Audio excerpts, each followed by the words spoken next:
Good evening, everyone. Naveen sir, are you there?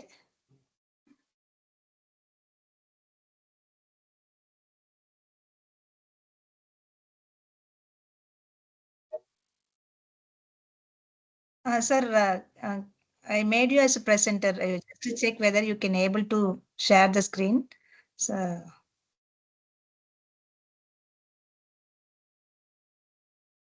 oh, 1 minute, sir.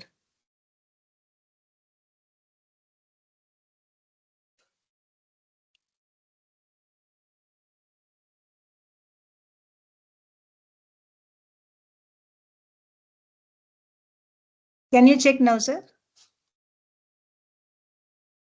Yes, ma'am. Yeah. 1 minute, sir. But still, I am not getting access to share my screen. Yeah. I think I made you as presenter, so you have all the privileges to do, sir. Just a moment. I will. I Yes. hope you Yeah. got it. Yeah. Yeah. I got. Yeah. Okay. Okay, sir. Good evening, respected dignitaries, esteemed resource persons, and dear participants. On behalf of the Department of CSE Data Science, MITS deemed to be university, I am delighted to welcome you all to day 4 of the AICTE sponsored online faculty development program on smart and sustainable waste management using IoT and data analytics. Today, for this first session of this evening, is on designing scalable IoT architectures for urban waste management. We are honored to welcome Mr. Naveen Gunasekaran, Principal Software Engineer at Walmart, Chennai. With over 13 years of rich experience in software architecture and cloud native systems, Mr. Naveen specializes in distributed systems, microservices, backend engineering, and Gen AI integration with the cloud platforms. He has worked with the global leaders including Walmart, Chargebee, BNY Mellon, Tata Communications, Accenture, and Cognizant. His expertise in architecting scalable SaaS and IoT solutions will provide us with valuable insights into how robust architectures can address the challenges of urban waste management. We warmly welcome you, Mr. Naveen, and look forward to your session. Welcome you, sir. Thank you, ma'am. Thank you so much.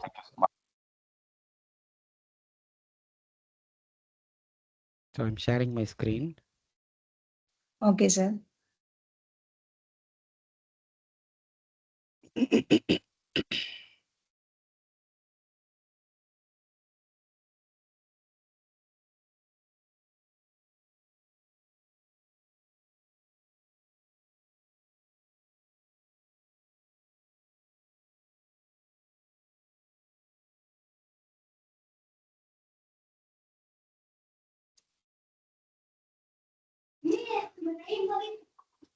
Yes, I have shared my entire screen.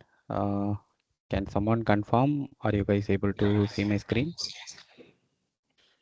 Yes, sir. Okay. So now I'm sharing the slides.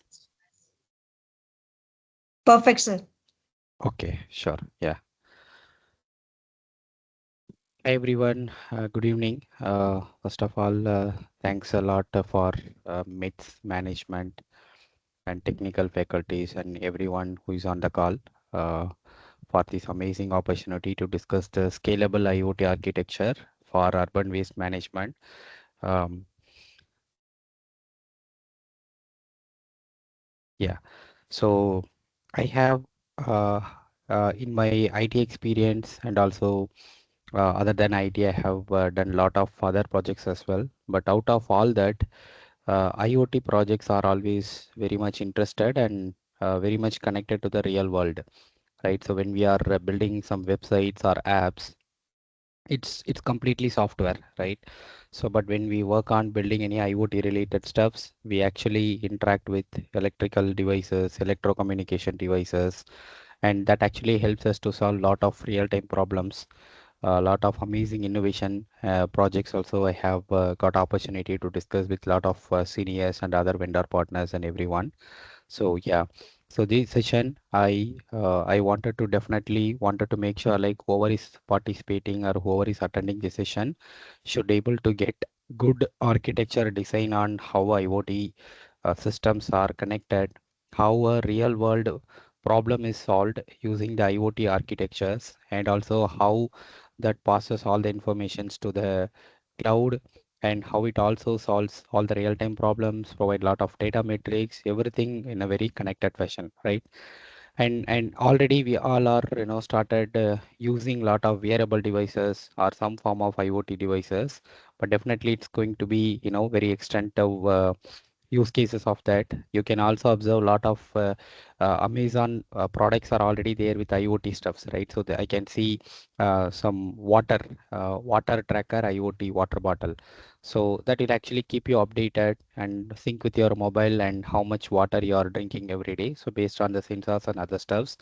So I definitely wanted to discuss in detail about how the urban waste management system is made using the IoT stuffs, but I'll also touch base with all the other stuffs. I also wanted to end the session with some IoT simulated demo. What that means is if at all IoT devices is connected, how the data will be passed to the software cloud systems and how it solves some of the interesting problems for urban waste management. And I will also share you some courses, references, and where you can try buying IoT small devices and start doing some home pet projects, right? So that's what I wanted to discuss. And if you guys have any questions or clarification in any of the discussion, feel free to stop or keep posting in the chat boxes. So yeah, so when we are discussing about the urban waste management, that definitely has a lot of challenges. So this is problem because when we are not managing our urban wastages properly, it may lead to a lot of public health issues, a lot of new diseases, lot of disease spreading, lot of things can happen. So we wanted to make sure we are able to use IoT stuffs in the real-time use cases, something like this, so that we can have a very good ecosystem across us.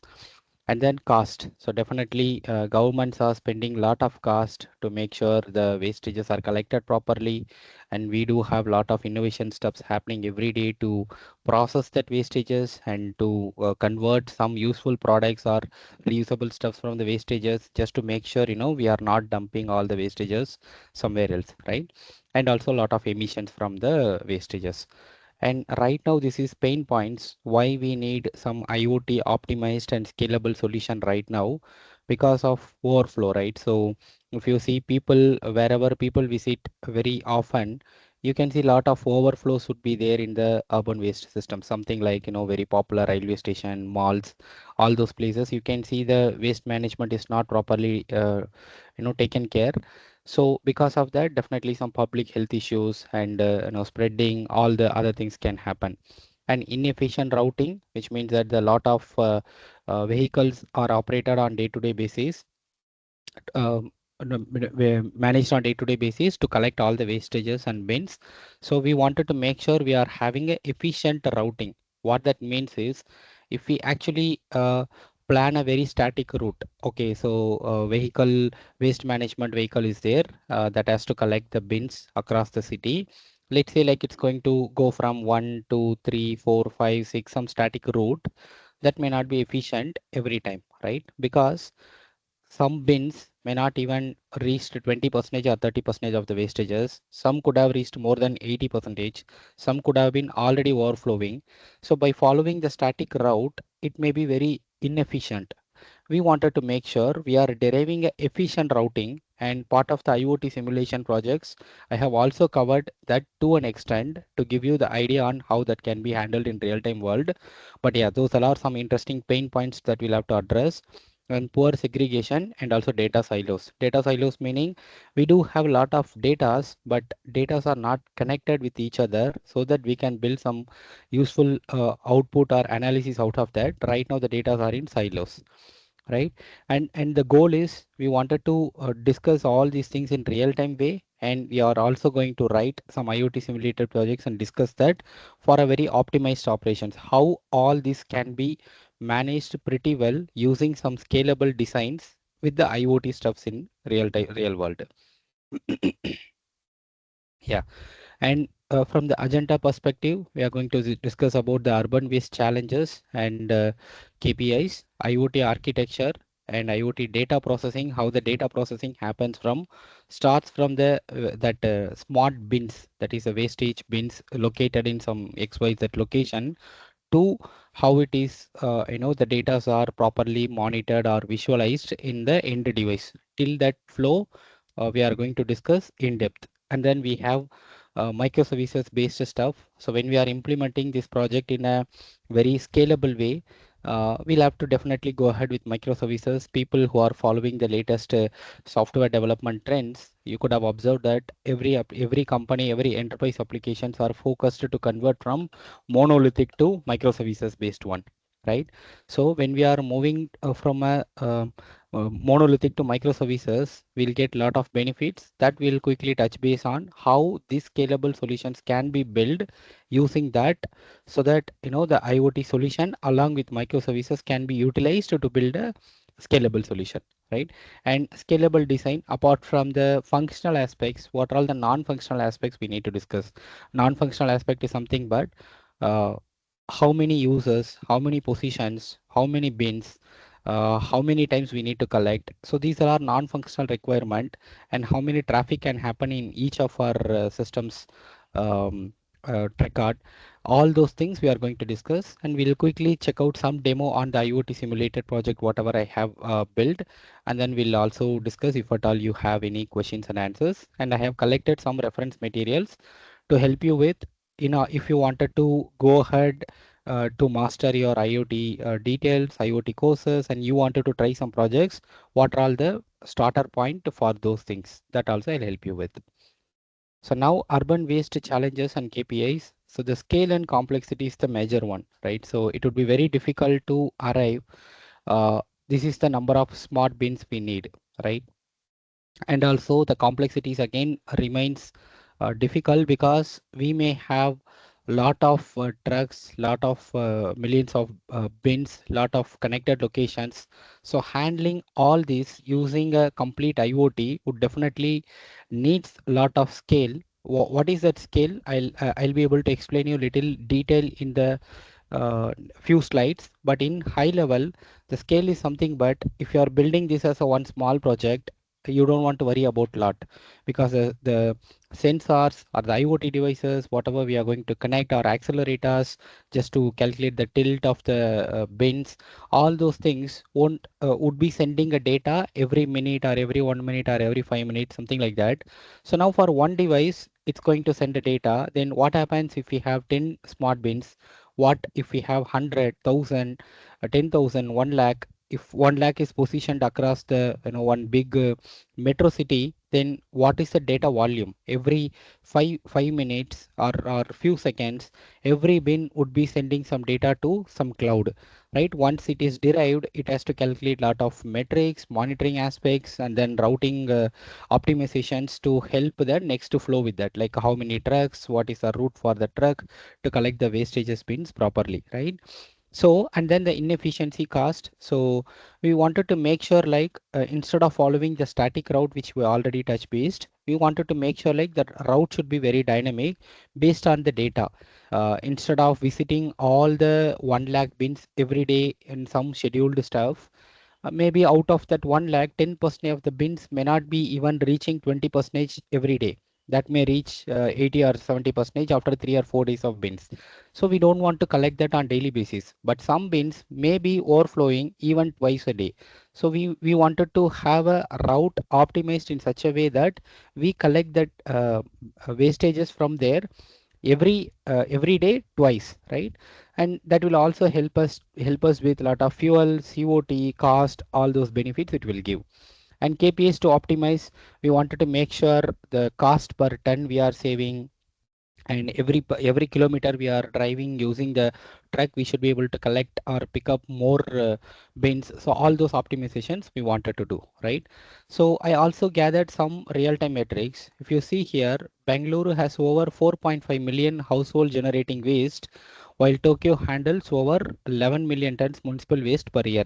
So this much millions of wastages are there every year and month and daily basis. So having a very perfect IoT connected scalable solution would definitely required for us to manage this real-time public problem in an efficient way, and also to make sure we are not operating all this in a best optimized way, right? So if at all we do all this with IoT scalable stuffs, roughly, so if $20 per ton is spent earlier with all this optimization, we should be able to definitely reach by 25 to 30% of the wastages, that is from $20 to $15 per ton. So these all are some of the benefits we get out of this solution if we build. Now let's quickly get into the IoT architecture. So this is how it's going to be, right? So we are going to place our smart bins. Smart bins are nothing but it's exactly the same dustbin. A dustbin may be mostly in some plastic or some other material. It will not have anything else. But in the smart bins, it will also have lot of IoT stuffs integrated within it.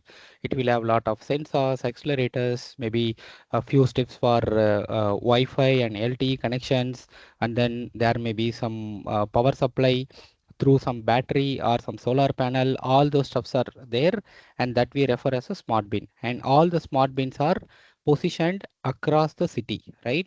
Now, every device will have some SIM card connected stuff. If at all, since it is positioned in public and we are worrying about the theft and stolen difficulties, then we'll think about something like eSIM, and then we'll manage the locations so that it would be able to connect with the cloud systems through Wi-Fi or LTE or 3G or 4G, whatever the technology we are available with that city, and then it would be sending a data to IoT clouds, right? So IoT clouds are nothing but we have a solution, something like HiveMQ, which is very specific to MQTT, or we can build our own service to read the MQTT data from the actual devices, and this may be deployed on some AWS or Azure or some cloud solutions, and we would be receiving the input request every few minutes. We collect lot of data, and the data is collected here, right? Now the data is collected. What we are going to do with the data is something more important, right? I have also gathered some alerts, what we'll have to do, and what is the alert we have discussed over here. So now in this one, the data analysis and user interfaces, here we collect lot of materials. Okay, so here once the data is there, we actually show lot of graphs and then analysis and data gatherings, optimizations, all those stuff we do here. Why we are doing all this? Because once we have the data, once we derive the usual visualizations and everything over here, then we should be able to perform a optimized route for the waste collection. We should be able to derive what is the optimized route, how we derive the optimized route based on the data what we collect from the smart bin. If we don't do this, what happens? Our trucks are or our vehicles are going in a very static route. Now we know the data, we know which smart bins are overflowing or near to overflow or it's in fill. So we know that. So now we should be able to take the optimized route instead of visiting all the bins on a day-to-day basis.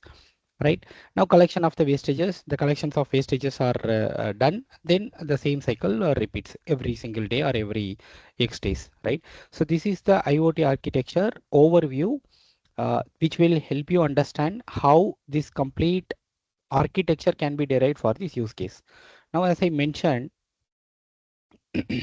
now from the technology stack, how this is going to work is, so we are going to have four different components involved in the solution. So first is a physical layer. Physical layer is nothing but this layer, the smart bins we have, right? The smart bins are the physical layer. And then the connectivity layer, this is our Wi-Fi and LTE or 3G, 4G, that is our connectivity layer. And then cloud and data is a third layer. IoT cloud and data layers are the third one, right? So now finally monitoring. So monitoring happens here. Once we complete all these four different components, then we would be able to derive optimized route. That's the outcome what we generated. And by sharing that details to the respective vendors or vehicle or trucks, we should be able to perform a optimized approach of collecting the wastage bins, right? So now if you visit each layer in detail, so for a physical layer, we need a smart bin, some devices, and then we also need a battery pack plus some solar panel we wanted to connect to make sure like the power supplies are automated, and then ultrasonic sensor to understand how much the bins are filled. If at all we wanted to pass some informations or configuration or some telemetry stuff, something like, okay, it is 80%, so let's trigger an alarm for overflow, something like that. For all those, we need a lot of different sensors, some ultrasonic sensors, right? And then temperature sensor, since these all are smart wastage bins, there may be a risk like people may be throwing some things which may even have some fire hazards. So we wanted to make sure like the temperature stuffs are also calculated to keep every ecosystem very safe in this way. And then accelerator or tilt sensor, just to make sure during any natural events, if the smart bins are completely tilted or repositioned or moved from its position, so all those risk or challenges can happen, so that we monitor using tilt sensors. And finally, eSIM we will have to get that connected to the external world. And then the connectivity layer using the eSIM, using 4G or LTE, some connectivity layer, whatever is available and feasible, we have that connected to collect the data from physical layer to the cloud layer. This is the second layer what we discussed. And we'll have some VPN to make sure the networks and the traffics are managed within our virtual private network instead of routing the details across the global public networks.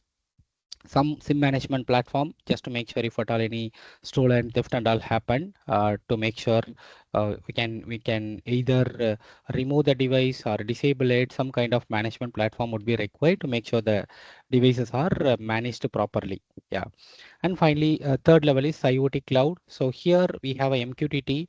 So people who came from CS background would be familiar with HTTP, HTTPS, right? So those are some protocol for websites, right? Same way, MQTT is a popular protocol which is used with IoT devices. All the IoT devices right now, while manufacturing itself, they are concentrating on building with Wi-Fi connectivity, and it will be able to pass up byte details to any APIs. And most of the devices at least support get and post a simple APIs without any major payload, as far as I have got opportunity to work. So but that would be there, and you can connect MQTT in your application side, something like when you are building something with Spring Boot or any Python or anything like that. Sorry.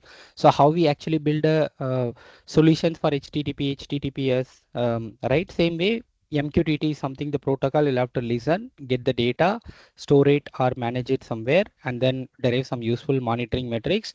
Then we can operate that better, right? And then Spring Boot is used, that I'll also take you to give you the walkthrough in detail about the how the Spring Boot microservices works, and in our demo project, what are all the different steps we covered. All those detail I can clearly explain. And then we are using Postgres SQL now, so we can also use some timescale DB to capture the timestamps for every minute or every few seconds delay, right? So that one. And then Redis is there for catching, and then Kafka for a large scale. So right now I have the sample project is integrated with Kafka, but the solution is not built with Kafka. But Kafka, we can definitely think when we wanted to build this solution into a larger scale and enterprise level, then Kafka would be highly helpful to optimize that in a very greater way. And then key clock, IAM, Kubernetes, Docker. So key clock and IAM is used for authorization, authentication. So some kind of stuff just to make sure the devices, whatever is within our VPNs are properly in control technically. And then Kubernetes and Docker would help us to deploy the solution in a very scalable way, so that if any number of devices are added, quickly we should be able to add a few more parts very quickly using Kubernetes or Docker Compose.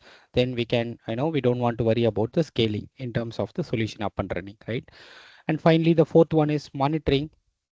So here we can use, we do have a lot of monitoring stuff, CLK, Prometheus, Grafana, Datadog, and then OpenSearch, Splunk. So we do have a lot of solutions over there. So we can prefer anyone to use for our scalable solutions to get all the logs over here. And from here also we can create a lot of alerts, dashboards, just to make sure, we are closely monitoring it, and we derive some useful analytics metrics, and then we use that one for optimized solutions, right? So this would be a complete four level of components, and it's each tech stacks that can be used for building these IoT solutions.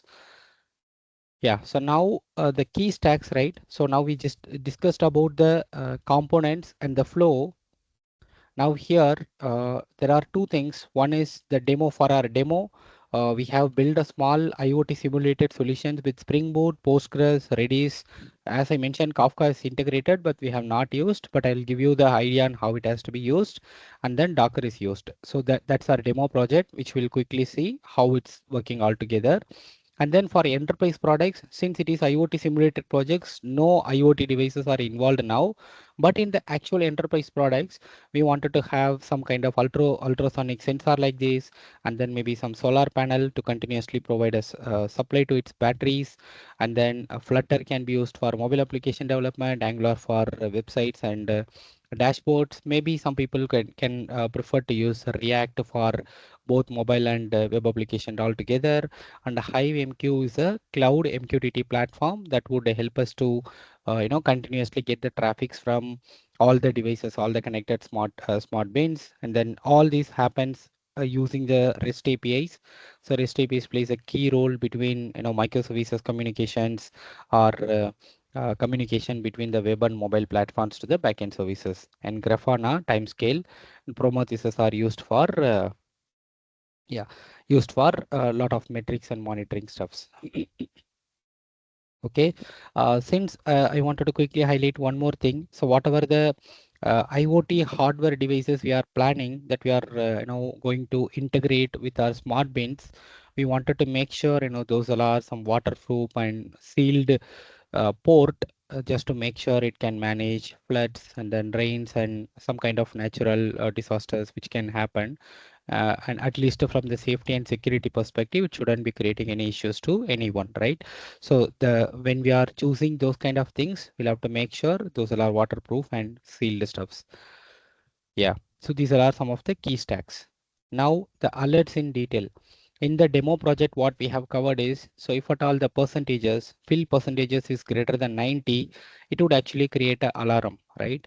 So that's the thing. And the same project, I'll share it in the GitHub, and then I'll share it to all the people who are participating here. You can go ahead and enhance the project with all this, right? So if the battery is less than 20, we'll have to alert that to the technician, and then tilt is yes or no. If it is tilt, then we'll have to alert to the municipal worker. Yeah, so we'll have to alert to municipal worker for the repositioning, right? And then the temperature, to make sure fire hazards are not happening and we are always safe. So we are also observing the temperatures, and critical alert has to be passed to the fire department if at all any alarm comes from the smart bin. And lat long. So this is mostly going to be static, because wherever we are going to place the smart bin, it's going to be there only. But we just wanted to get that detail as well from every device on every X minutes, just to make sure the locations are tracked properly for the devices, right? So these are the alerts. Yeah, yeah. So this is IoT data processing sequence, whatever we have discussed here. So just a minute, I'll take some water.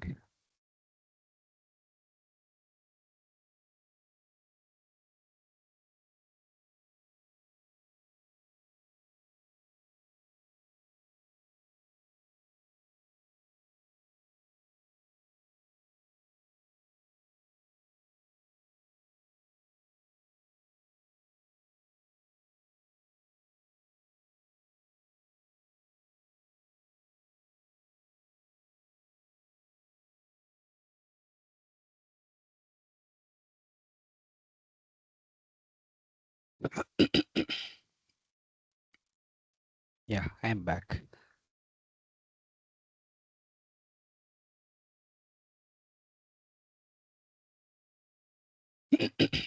Yeah, for IoT data processing sequence, so every device, whatever is positioned in the smart bins, has some roles and responsibilities. So sensors collects the data, and then the data processed by IoT controller, and then the data is sent back to the cloud devices through MQTT protocol, and what the data reaches the cloud, right? So this is a data processing. So in the data processing sequence, the important details to understand is who has the data? Smart Beans has the data. What are all the data Smart Beans has? Okay, how much percentage the Smart Beans are filled? That detail we have, and what is the temperature, and is it tilt or not, and then what is the lat and lon of that bin, and then few other details if at all we wanted to capture, maybe the battery something one from the metadata perspective. So these are the data, and the data are in the Smart Bin level. Now these data we'll have to get in the cloud. Now how we'll get that one?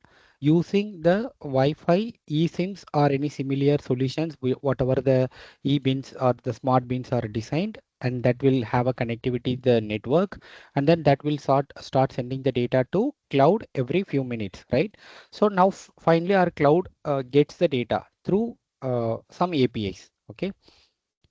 Now this is from the data processing perspective. Now, what happens in the IoT messaging and ingestion pipeline?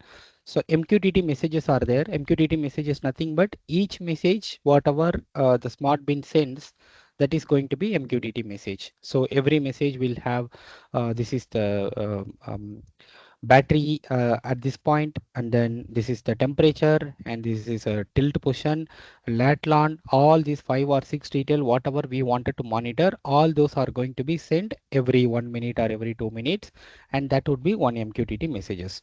That will also be having some metadata. So metadata is nothing but it's not going to be helpful for functional or operational level, but it will provide some additional detail that would be helpful for us to have some kind of configuration. Maybe we wanted to manage some configurations and all, like okay, send the overflow messages after 90%, 95%, something like that. Then all those details can be managed in the metadata. So now the device to cloud messaging happens here. Now we also have some ingestion service. What that ingestion service does, it will send every messages as a telemetry message from the actual devices to the cloud, and then the cloud and interlayers will enrich the data just from a byte data to the proper readable data, and it will also have some core business logic attached to it. And then we do have some alerting logic. Alerting logics are nothing but here the alerting logics are right now in the sample project. If the fill percentage is greater than 90, we'll alert it. But these are some of the opportunities we can go ahead and start enhancing the projects, right? So these are the extension use cases. Now these are the alerting logics that can also be managed through ingestion services. And MQTT broker, we can directly have MQTT dependencies integrated into Spring Boot project and start building our own, or we can go ahead and use some cloud solution for MQTT, something like HiveMQ. That will also, I'll quickly give you the walkthrough on what problem they are solving and why those kind of solutions would be helpful for scalable solutions. Right. Finally, the benefits what we get out of it, will get a fault tolerant system. The systems are now decoupled. What that means by decoupled, device to cloud messaging is taken care by one service. All the data ingestions are taken care by another one, and MQTT brokerage related stuffs are taken care by another service, and all these all are some of the benefits we get out of this.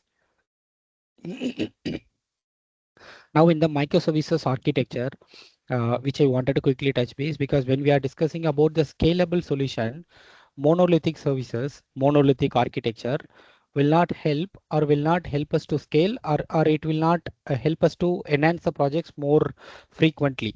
Right. So we always wanted to prefer a microservices. Of course, this depends on case by case, but at least in this use case, we can have lot of different microservices, something like that, right? So we can have device service, and the device service will help us to register a new smart bin and then validate the ownership, some kind of authorization, authentication, whatever we thought to use with JWT and Keycloak. Those kind of logics can be incorporated into these device services. And then alert service for alerting what are all the rules and what are all the different states, and when we'll have to send the alert, or when we wanted to have a configurations on the alert. Those things can be managed in our alert services. Next, we have a command service. So this is from HTTP to MQTT. Right, so this is the most important one to observe. all our messages are from MQTT. MQTT for now you can easily understand as this is a smart bin. So the smart bins are MQTT. From MQTT to HTTP is what we actually send the data. But here it is reverse. From our cloud, we actually send the data to MQTT. What data we send? We send some kind of configurations. So only give a alarm or only send the data instead of 1 minute, send every 5 minutes. Some kind of configurations you wanted to manage from your cloud to your MQTT devices, then you can prefer to have this one, right? And then gateway and APIs. So gateways would be helpful um, to manage the rate limiting. If a same device due to any intermittent issues are sending the data every minute, every second, then that would be a problem that may cross a rate limiting. So we wanted to make sure the right gap is followed and then all the transactions are safe. And we also log just to make sure if at all something happens, how we can understand where was the problem. So we'll have to log all the request, response, and key details, flow-wise details that would help us to understand uh, the flows from MQTT to the systems. And then versioning, when we are enhancing the solution from one to another one, we wanted to main the versions as v1, v2, v3, like that. So that would actually help us to track the solutions and its enhancement very properly. Right now, telemetry services will ingest the data from MQTT to HTTP, and then it will also persist to some databases, maybe timescale or Postgres, for every event whatever is sent from the smart beans. And routing services, so we wanted to compute the routes, and we also wanted to dispatch the routes, right? So if any route is computed, and if any vehicle or truck is sent for the dispatching, then we are completely good. We can go ahead and process for the next routes based on the data what we have at that point. So that will be managed through routing services. And auth IAM, this is for different roles. So we also refer that as a RBAC, role based access control. So OIDC and JWT. So all those authentication, authorization, RBAC, all those stuffs can be managed through auth and IAM, and maybe some specialized platforms like Keycloak can be used to manage all this. So the IoT scalable solutions can be built in microservices fashion completely like this, so that the systems are very scalable. What that means by scalable, right? So we don't want the device services maybe running in 2 or 3 pods, because it's going to happen only few times. Alert can happen lot of times. Maybe let's say like it's going to run in 10 pods, and then command services very rare. We are going to send a configuration or any additional information very often, not very often. So we'll send that, we'll have that running in only two. Gateways are required for almost all the transactions, all the API calls and message exchanges. So that will be there for multiple instances. Auth IAM is also the same. And routing services, we are not going to use routing services for every ingestion message. It's going to be used only based on the data whatever we have collected after the monitoring or data validation phases. So that can be ran in 2 or 3 instances. And same happens for telemetry as well. So telemetry is something very important that's going to ingest the data. We wanted to make sure we are scaling that right way.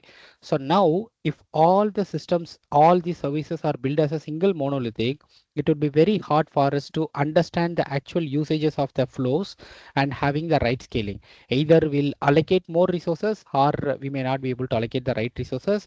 But having the microservices structure like that, we can be able to allocate the right parts or right infra or right scaling aspects to every services, so that it can be pretty well managed and controlled across the flow. So that's the advantage we get out of the microservices architecture. Right now, the API endpoints. So these are the API endpoints we have built, and this is purely from APIs in the demo project whatever we have built. So we have created a few devices API that will help us to list the existing devices, add a new one, update, delete, all those things. So whenever we add or we delete or perform something, what happens? It will get added to the existing list of devices, and using that device only we can actually derive a better routing and other stuff, right? And then the alerts. So the alerts are for everything, for every stuff. We are going to create a lot of alert, but right now based on the fill percentage, the alert is created that I can show you using that simulated way. And then the commands are from passing the information from cloud to the devices. right? So that we can see, instead of sending the data 1 minute, send every 5 minutes, some kind of meta configurations can be changed for commands from HTTP. And then telemetry. So this is core API, which will get the data every X minutes from the actual devices to the cloud. And routing. So routing is the core thing what we wanted to achieve, because it is one of the key problem that has to be addressed out of the solution, right? So using the routing, we are going to derive the very dynamic routing. The dynamic routing is going to help us to save a lot of fuels, COT emissions, and we manage the uh, smart bins across the city very proper way, without any overflowing, without any fire hazards, public health issues. So all those are going to happen because of the dynamic routing. And dynamic routing would be derived based on the data what we get from the telemetry services. And if at all anything needs to be worried, like any data sets are in the bins are worried, then the right alert would be triggered to the right department or right folks, so that they are giving right attention to the right smart bins immediately. So these all are the different API endpoints we have built, and that's what we are going to show in the demo project as well now, right? Yeah. So I'll quickly walk you through the project and what we have built. And so far, whatever we have discussed, if at all any questions, I'll quickly answer. Once after the demo, I'll cover the most important thing, like what are all the key design considerations when you are going to design a new system, when you are planning for a new system, what are all the key aspects that will has to be considered for a system design. That I'll give a quick walkthrough once after discussing on the demos. Okay.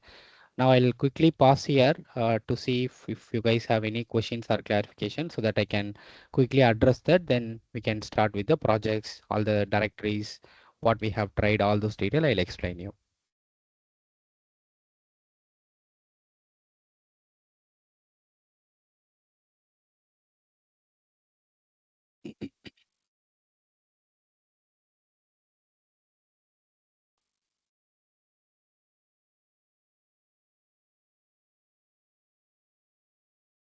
Okay, I can't see any questions or anything in the chat. Someone has any question, or can I quickly go ahead and show the demo?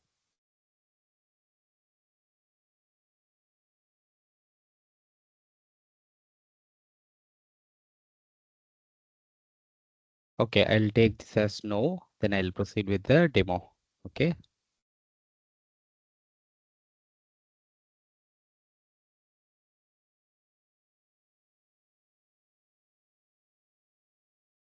Okay, so you told about data. Where shall we get those data for our processing? Yeah, so we actually get the data from the smart bins. So if you remember this slide, right? So these all are smart dustbins, right? So simple, it's not simple dustbin, it's a smart dustbins. So all these smart dustbins will have lot of stuffs. What are all those lot of stuffs? These are all the stuffs it will have. It will have a battery connected to it through maybe some solar or charge based one, and then ultrasonic sensor, temperature and tilt sensors, and then eSIM or any other Wi-Fi connectivity stuffs. All those things are integrated and then properly sealed, and also safe for waterproof, and sealed ports are used. Based on that, the smart bins are built. Now these smart bins are only going to share the data to our cloud devices. Okay, once we get the data from here, what we actually do, okay, out of these 4 or 5 smart bins, what are all the smart bins got filled above 80? Okay, let's go and collect that first, right? Without this, what we do, we actually visit every smart bins and every dustbins. We collect it. Maybe few may be still empty, few may be just 10% filled, but few may be more than 120 or 130 percentage just one day before or few hours before only.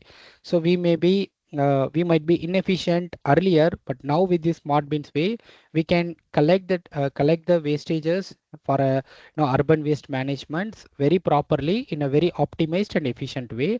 So because now this may look, the solution may not looks good if you just think about 3 or 4, but assume like city like Bangalore or Mumbai. So right, so in Bangalore we discussed here. like 4.5 million household generates wastages are generated, right? So now this will definitely will have lot of now thousands of smart bins placed across the city. Now visiting all the smart bins and then collecting the wastages in an efficient way would definitely save lot of cost and lot of operational benefits it will give. So we can also derive a very optimized route based on the data what we collect from the bins. So I believe I have addressed this. Whether those data are available for outsiders, researchers like us. No, it won't be available. So what we can do is maybe when you are building a IoT smart bin, you can have three or four in the respective places where you prefer, maybe in the college or in the universities or in the apartment or gated community where you live. You can have that. Then you can get that connected. So because now in real, I don't see any cities in India has the smart bins. Some foreign countries and some locations are already integrated with smart bins. So now you won't be able to get the data. Either you can do the simulation projects like what I'm going to demonstrate to you, like without actual device, you are going to create lot of data on your own, and then you can build the useful data and maybe bring some efficient routing algorithm or something like that. But yeah, that's the only way right now. How effective are current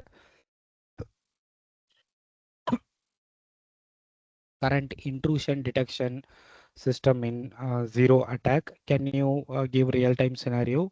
Um, Muthulakshmi ma'am, can you expand your question little bit? So you are asking like the current intrusion systems, how much it is safe without any zero attack? Is that your question? So this actually varies. This tightly depends on the AIML algorithm every company uses, right? So every company has their own algorithm to detect it, catching both known and unknown threats using signature-based method. They quickly identify familiar attack patterns, while anomaly detection techniques help uncover new or evolving threats that don't match established profiles. Yeah, thanks Rajesh Kannan sir for adding your thoughts. Yeah, so definitely these all are one thing in my experience. What I have observed in the enterprise solutions is how much data you have. The larger data sets you have, you are able to make a better decisions on the AML algorithms for these kind of threats, right? So when you are having a smaller data set, when we build a solution with a smaller data set with smaller models, it would be very tricky for us to understand the overall use cases, and it would be very hard to identify whether it is a threat or not. And even some pattern based stuff is also very hard. But when the data volume is very huge and high, that is helping us. But there is no as you mentioned, like it's not like a very generic solution every company has. Every company build their own AIML on top of the existing solutions. Yeah.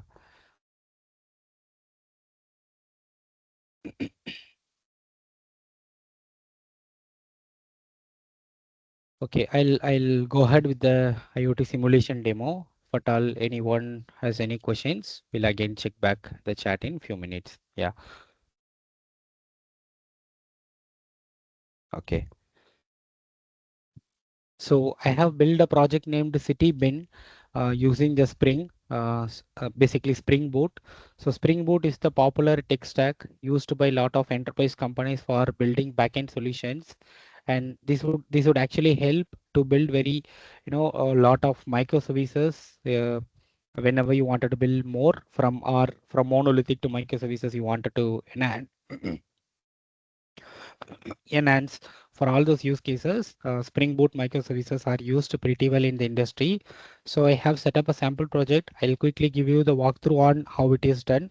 I have used a Docker Compose so that you should be able to up and run the project using simple commands. So you can just run the Docker Compose up, and then it will set up all the stuffs behind the scene. So once it set up everything, you would be able to see. Yeah. So Docker is basically it is a maybe if people who don't have any idea about Docker, you'll have to download Docker, and this Docker would help us to uh, build the images for our custom solutions. Now this is one image we have built for this application. Now when I'm going to run this image in our container, behind the scene, it's going to up all these things. So Kafka, Redis, Mosquito, Postgres, all those things, it's going to up here, right? So some of the stuffs we are not using in our IoT simulation project, but what we are using, I'll quickly cover, right? So now if you run this one based on the respective port and configuration, what you have in the Docker Compose, all are up and running, right? So it's running almost last 12 hours, it's running, and Kafka is running in 9092. This is outbound port and inbound port, and same for Postgres, Redis, and Mosquito as well, right?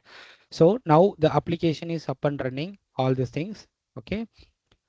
And this is a Spring Boot Maven project, and you can manage all your dependencies in the pom.xml. So right now, this is a Spring Boot application. Okay, and the version we have used is 3.3.3, and Java is used behind the scene for a programming language to be included in this project. And I have used web to build REST APIs, and some validation dependencies are used to validate the inputs, and some security OAuth tools used, actuator and Prometheus is used to understand the metrics of the API. How many APIs are there? How many times that got hit? Whether the system is up and running? All those detail you can understand using that. And then Spring Starter Data JPA, so that this would actually help us to build the connectivities with Postgres using Hibernate. And then data Redis. Redis is a popular caching tool. This would help us to store the details in memory. But if you really wanted to persist some information, even after the system down and restarted, we'll prefer to store that in the Postgres. Any data you wanted to manage in memory for some time, then Redis we prefer. And Kafka would be highly required and relevant for a large scale data. If you have thousands of bins connected, if every bin is performing a ingestion data to the cloud, then probably we make use of the Kafka to get the data, and then we process everything as a single event in the stream of event. So that way we should be able to receive in the consumer side, and we can derive the useful monitoring and come up with the better dynamic routes, right? And MQTT is the protocol used to get the data from IoT devices, and integration core is also used for integration, third-party integrations. And resilience flyway is used for Postgres connectivities, and Lombak is used for EC getter setter management in Spring Boot projects, and some starter JNates. Yeah, so these are all some testing related stuffs. Yeah, and here annotation processes are also added for Lombak. So these are the dependencies used in this project, and these are set of controllers. So we have created a alert controller. So this will list all the alerts, right? So how it will list all the alert? Because behind the scene we will be having a logic like, okay, if the values are greater than 90, then fill percentage alert should be triggered. So that kind of logics are handled here. Maybe logic taking you or walking you through with the logic. I'll do it little later after our demo. And then we do have a comments control. This would actually provide a comment from our cloud to the MQTT, and then routes controller. So this will calculate the this will compute the route, and then it will also give the dispatch alert and optimize the route. All those different endpoints are built. And telemetry, which is our most important one. So this would be helpful to ingest telemetry via HTTP. So we actually right now, since it's IoT simulated one, here it is directly HTTP. But if you directly connect these API endpoints to your IoT devices, actually some IoT devices at this point in time also supports both Wi-Fi and HTTP. But if at all HTTP is not supported, still you can use MQTT, receive all the data in bytary formats, and from there we can convert that to a string and start managing it as a simple JSON payload how we require at this point. And then we do since we are using here Postgres, we created some set of tables. One is telemetry, and then we manage all the data. So these are the data I was referring earlier: fill percentage, battery, and then temperature, and then tilt, whether it is tilt or not, and also the tilt degree, and then lat lon. All those details are captured here in the telemetry table. and this will get the latest telemetry information. So whatever is received, the last one that we are just returning. And so if at all we are receiving the duplicate records, so here I was mentioning, right? So if the percentage is greater than or equal to 90, then we also raise a alert. So this alert store is managed in memory in the Redis. So this Redis was used for this purpose. So this alert was not persisted permanently, but if at all it is required, how we are saving the data in the telemetry in Postgres. Similar way, if we save the data here also, then we can have the data persisted so that even if the application is down, we don't want to worry about the data losses. So now we are just capturing that in memory. So that is the only thing here we have handled. So when you wanted to enhance this application, probably you will enhance with all these alert, right? So that means that you would be adding four more if conditions with the battery is less than 20, tilt is yes or no, temperature, like that you will create lot of alerts so that the respective alerts would be created and managed by the respective people or department whom we are going to trigger a alert. Okay, and then latest is something here and range. So if you wanted to get any range from to and limit, you can get that. So all these controller endpoints are created. Okay. Yeah, so and device controller. So these all are for a new bin. In case you wanted to add your new smart bin, then you will be hitting your register device, like you will be creating that, and then you would be getting a list of devices. Then you wanted to get a device for a specific tenant, then you can do that. Yeah, so all those device management related stuffs are here. So just to summarize you here, if you remember about this slide, so devices, alerts, commands, telemetry, routing, these all are five equivalent stuff. This is device controller, which helps us to manage all these devices, and then alert controller to trigger and also to list all the alerts and also to clear that alert from in-memory based one we are managing here. And then commands controller, that would be from passing the information from cloud to MQTT device, and telemetry controller.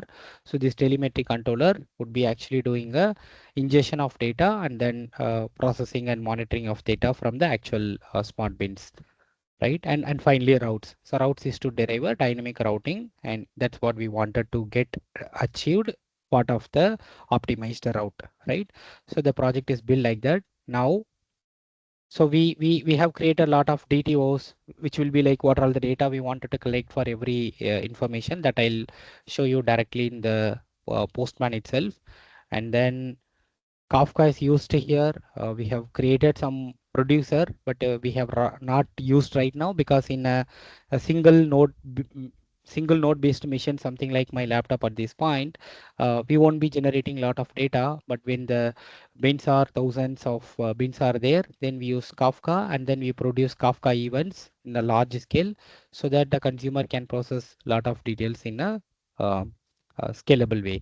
And MQTT configurations. So this will also be required for actual IoT devices. But right now, since it's IoT simulated, we do that using the simple um, telemetry controller using a simple HTTP only instead of MQTT. Okay.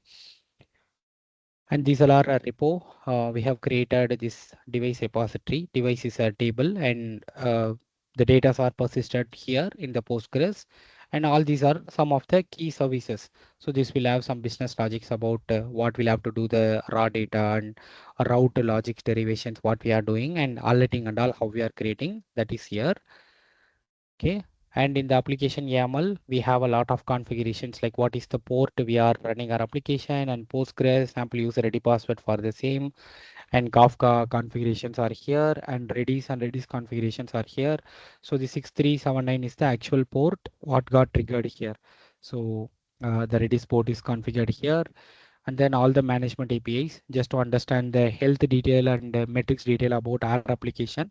We have built the management exposure API configurations here, and here is the MQTT, right? So this is our complete protocol. Here all the dependencies and all the stuffs are up and running here, and this application is also running. Now let's take a look at it, how we can understand this, right? So now I'm going to try hitting the devices list, device registry list. So these all are the two bins right now added, and and the bin ID is this, tenant is this. So tenant is nothing but maybe we can the tenant can be created based on a city or based on a location or based on a private vendor or based on a city or a pin code range. So it basically provides additional abstraction to help us to understand what kind of grouping we wanted to do. So that way we can create this, right?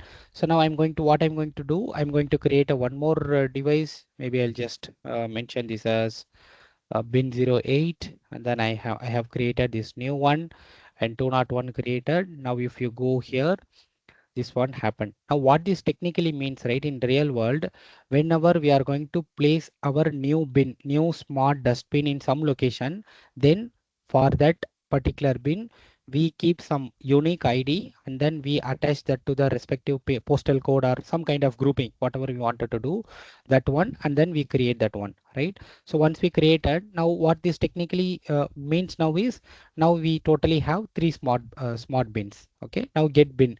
Now we wanted to get a specific bin, so we are just going to give that. So what we created is 018. Now if you give that, this is the demo and this is the fourth ID. Totally three bins are now there. And you wanted to change the grouping from one to maybe demo to demo one, then I can do that. Now if you perform a list, so these two are in one group and this is in totally different group, right? So this you can assume like a different city, different postal code, different associate, uh, um, community. So all those different gated community, all those different way we can group that. Okay. Now we have a update bin. Okay, so now you wanted to update something to something else, we can do. Maybe we can update this to back to just demo. So this got updated. Now if you go and perform a list,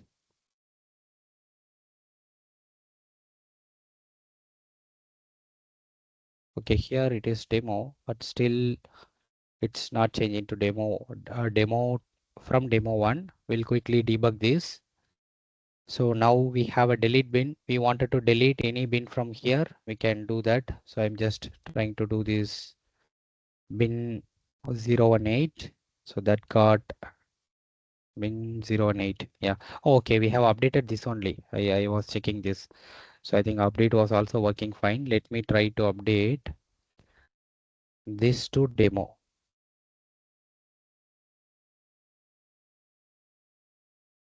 Okay, so this also got updated. Now if we try to do that, yeah, so because one we already deleted and then this got created. So now I'll also do bin 18. I'll create one more time just to show you the other things. Now totally three is there and all three are in the same demo. Okay, now we validated. So all this, what this means, these all are the device management. Whenever we are going to add or update or change any property, location, metadata of any of the smart beans, all these API endpoints are going to help us. This will help us to add, delete, update, then list. All those device registry operations can be performed here. Okay. Now the ingestion. So these are other telemetry APIs. We wanted to ingest the data to from the devices. Okay. Now from this bin ID, I'm just going to fill the percentages 30. Okay, and now what I'm going to do, I'm also going to send the data for this one as maybe 96. What is 96? By the way, fill percentage. What I have sent earlier is for one bin, I have sent as 36 percentage it is filled. Now I'm sending 96 percentage for this 018 bin. Okay, now this is the response. Okay, this would be happening in the actual smart bins. The smart bins would be sending this detail every 1 minute to our IoT cloud, the APIs. Now the APIs are deployed on my local machine, but this would be deployed in somewhere around AWS or some cloud platforms, and we would be sharing the public elastic IP based URL. Then they would be passing the information to that one. Okay, now the informations are received from every bin. Okay, now if you go and try to see what are the values you got for every bin level, you can understand what was the information we received. Let's say like 018, which we sent just now. So for 018, we send the fill percentages 96. But if you remember in our alert code, in the telemetry, I think, yeah, in the telemetry, what we have done, if the percentages is greater than or equal to 90 fill percentage, then we wanted to actually create a overflow alert. Okay, overflow alert to alerts. Now we'll confirm whether overflow alert has happened or not. And overflow alert should happen only for this BN018 bin because that is only 96, right? If you see the other one is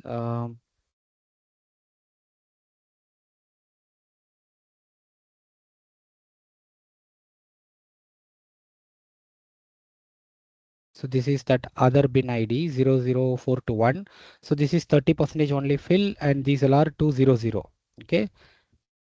And one more one is 407. Okay, now this bin has not passed any information. Probably I will pass one more for this also. Okay, this is the bin. And for this one, maybe I'll put just 91. Okay, and the temperature is 55. And then I'm passing the detail. So this is accepted. Now overflow alert I'm going to do. I should be receiving two alert from two devices. Okay, because this is from BN007, which we just passed, and the fill percentage is 91. And the alert got triggered. Why? Because we have a configuration that more than 90, if any fill percentage is there, then the alert should be triggered. And then for BN018, the fill percentage was 96, so the alert got triggered. But for the other one, right, for the other one, which we received as 36, like 00421. So if you see here, this fill percentage is just 30 maximum. Okay, earlier 00 only. So 30 percentage, but in the overflow alert, we can't see that one, right? But let me quickly show you. If we update that value, we should be able to see that. So that also I'll quickly show for 00421. For that one only, we don't have a overflow alert. Now I'm going to do that. I'll just mention as 99 and then I'm passing it accepted. Now if you hit the overflow alert, you can see all three bins are hit the overflow. 00421 is 99 percentage and 407 is 91, 018 is 96 percentage. So and since our configuration is only 90, then all three bins, when it was sending the telemetry details for our ingestion API from MQTT devices to cloud, it was able to send the fill percentage as more than 90. So we got the alert. Okay, now we are going to acknowledge the alert just to make sure like we are addressing it. Okay, now what is this mean? If at all this alert is occurred, what should happen? The vehicles may be planned for tomorrow or day after tomorrow in this route, but the fill percentage is already reached more than the configured fill percentage. Now we'll have to go ahead and collect the bins, urban waste management very efficiently. Otherwise, it will create a lot of public health issues, spillages, overflow, a lot of other consequences can happen. Now we wanted to acknowledge it. Now, if you see, right, the status are open, which means that the alert is triggered, but no action has been taken. Now I'll just perform the thing for this BN08 and A2. Okay, so A2 is acknowledged. Okay, A2 is acknowledged. Now what this means is the state got changed from open to acknowledged, which means that okay, this alert whatever got triggered from the 018 bin is addressed properly. Now if you go ahead and see the overflow alert, you won't be able to see one because the alert has been addressed by the respective people. Maybe we could have went and collected the bin and the bin is already empty, so it's managed pretty well now. Okay, now this downlink, any doubts or any clarification so far? We managed the devices, we ingested the data, we also triggered the alert exactly like this, right? So we devised and then alert also created and then telemetry details also. Now we wanted to discuss two things, comments and routing, but I'll just quickly see whether any of you have any clarifications or doubts quickly.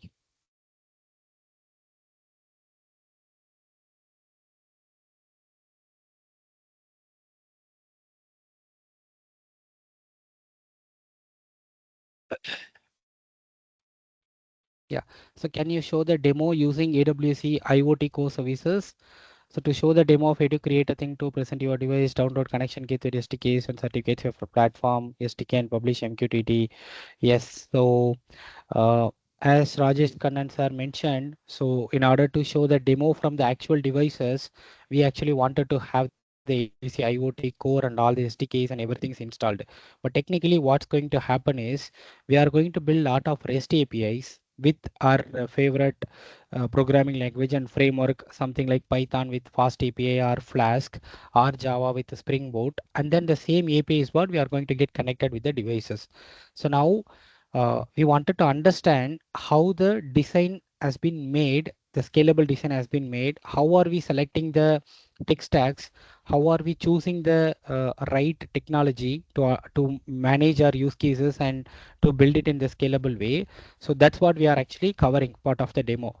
But if you specifically need this, I have noted down the course which would help you to build a lot of own personal devices with the similar tools, or I can plan a separate one-on-one class, whoever is interested with all these things. I have all the AWS and other stuffs available, but we'll have to have that connected with the devices, and that would be very hard for us to connect, cover in 1.5 hour session. If at all we are planning for 1 day workshop, that time we can cover all these, connect all the IoT devices to the systems and see some real magics are happening when we are triggering something from mobile or from Wi-Fi. All those magics can happen. Okay, that's the background of that. Yeah. And once again, thanks for you, Rajesh Kannan sir. So for adding a lot of details and context to all the member who are very curious about the IoT related stuffs. Thank you for that. Yeah.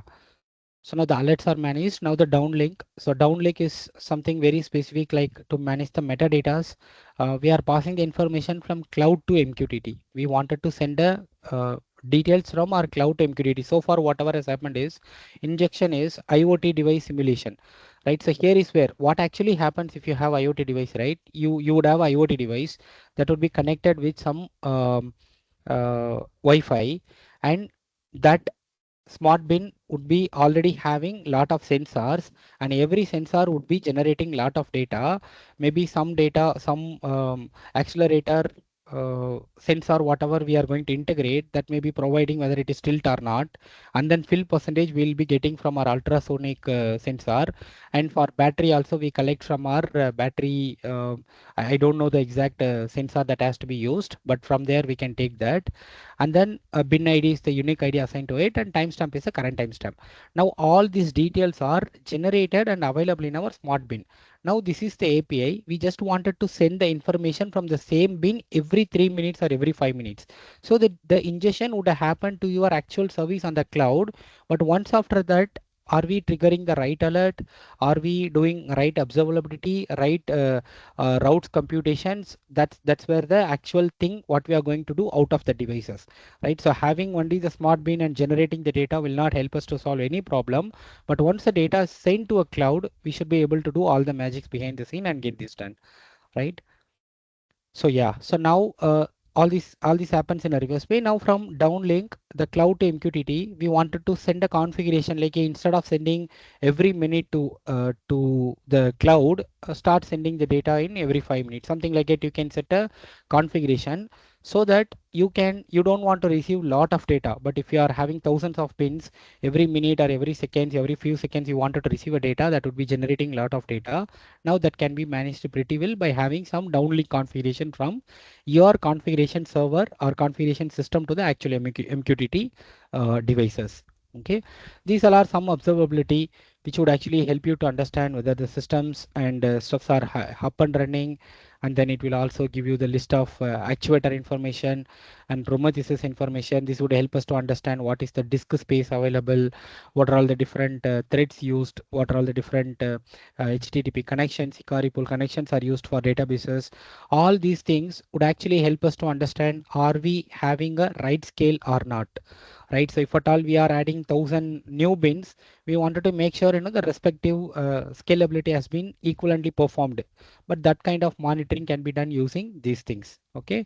Now if you are going to validate about a specific API, this API telemetry, you can understand how many time this particular API, like this ingestion API, is used. Okay, and what is the total response time it's taking, and is there any exception, what is the status, all those detail you can understand. This would actually help you to understand, is there any issue on your cloud side, right? So if at all any issue on a cloud side, still even though you have thousands of smart bins, you won't be able to actually get a benefit out of it because your system is having some scalability issue or functional issue. So that has to be addressed. So this telemetry API actually from the actuator management, if we hit and get this detail, you can understand all that. Okay. Now the routes list. Okay. Now we know the 3 bins are added and these are the routes. Okay. So all these routes are dispatched and planned, right? So this BN00421 and BN0007. So these routes are already in plan. And then now if you take a route and perform a, let's say like this is in plan. Okay, now this route,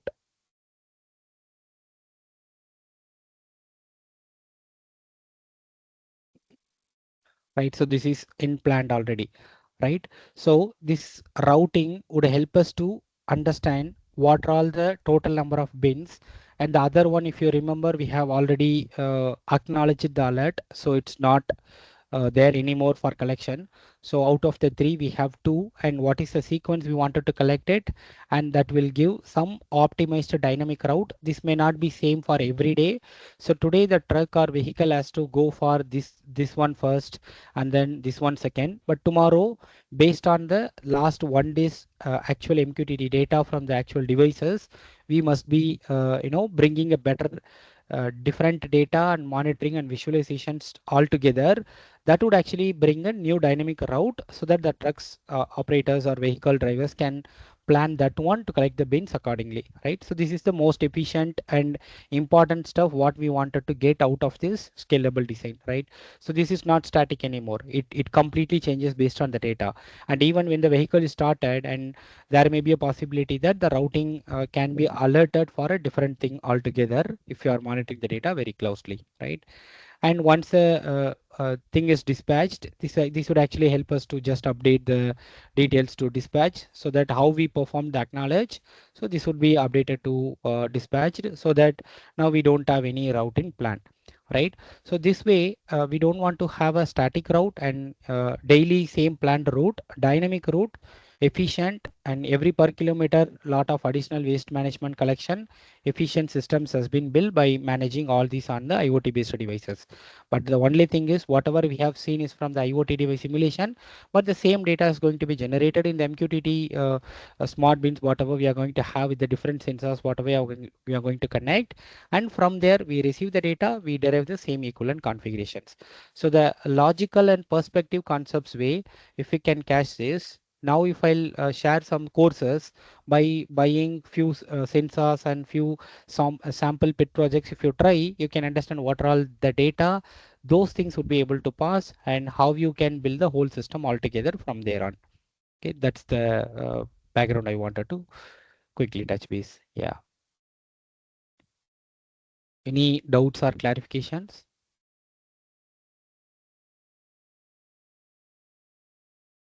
Okay, I'll just proceed with the. Yeah, so I wanted to quickly touch base these 2 things. Okay, one is the key system design consideration.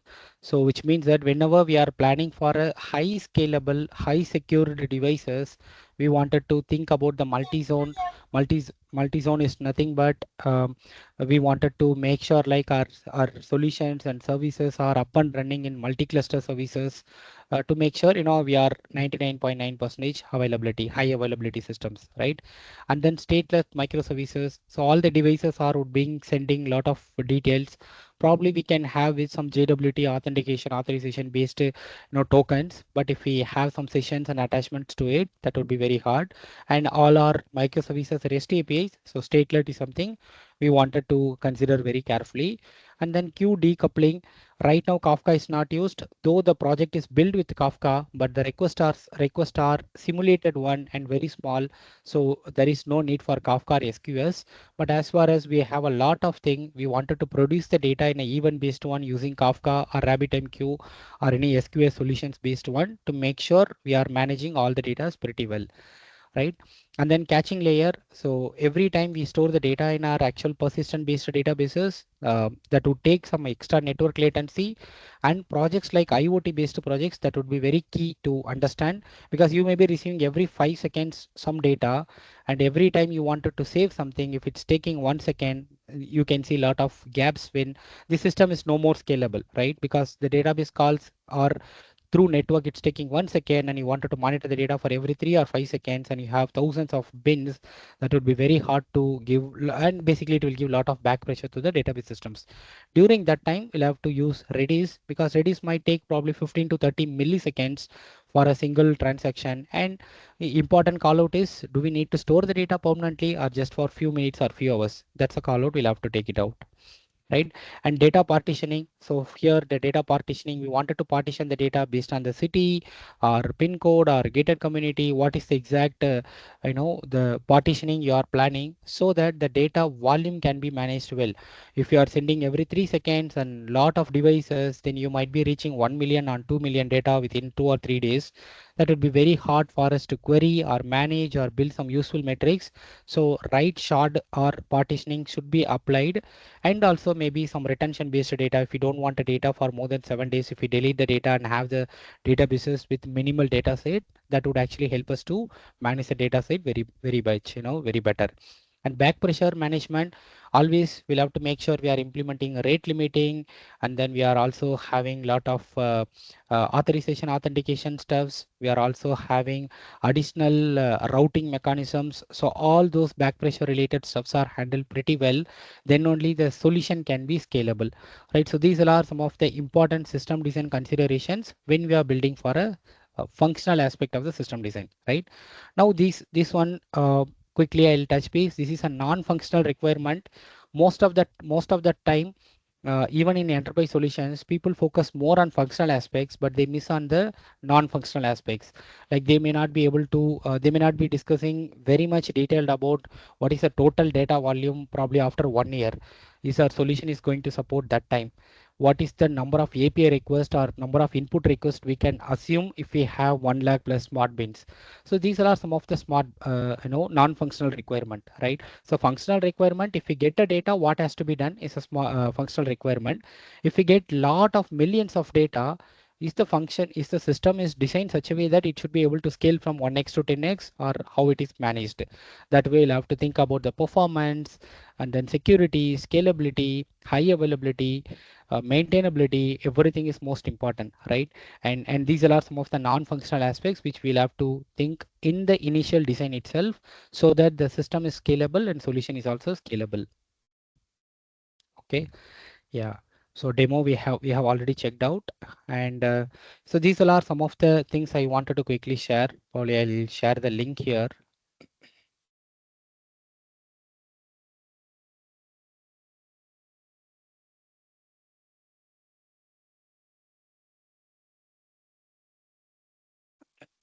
Yeah. So how end-to-end security frameworks designed for IoT-enabled environments to ensure scalability in heterogeneous devices. Security heterogeneous and ensure scalability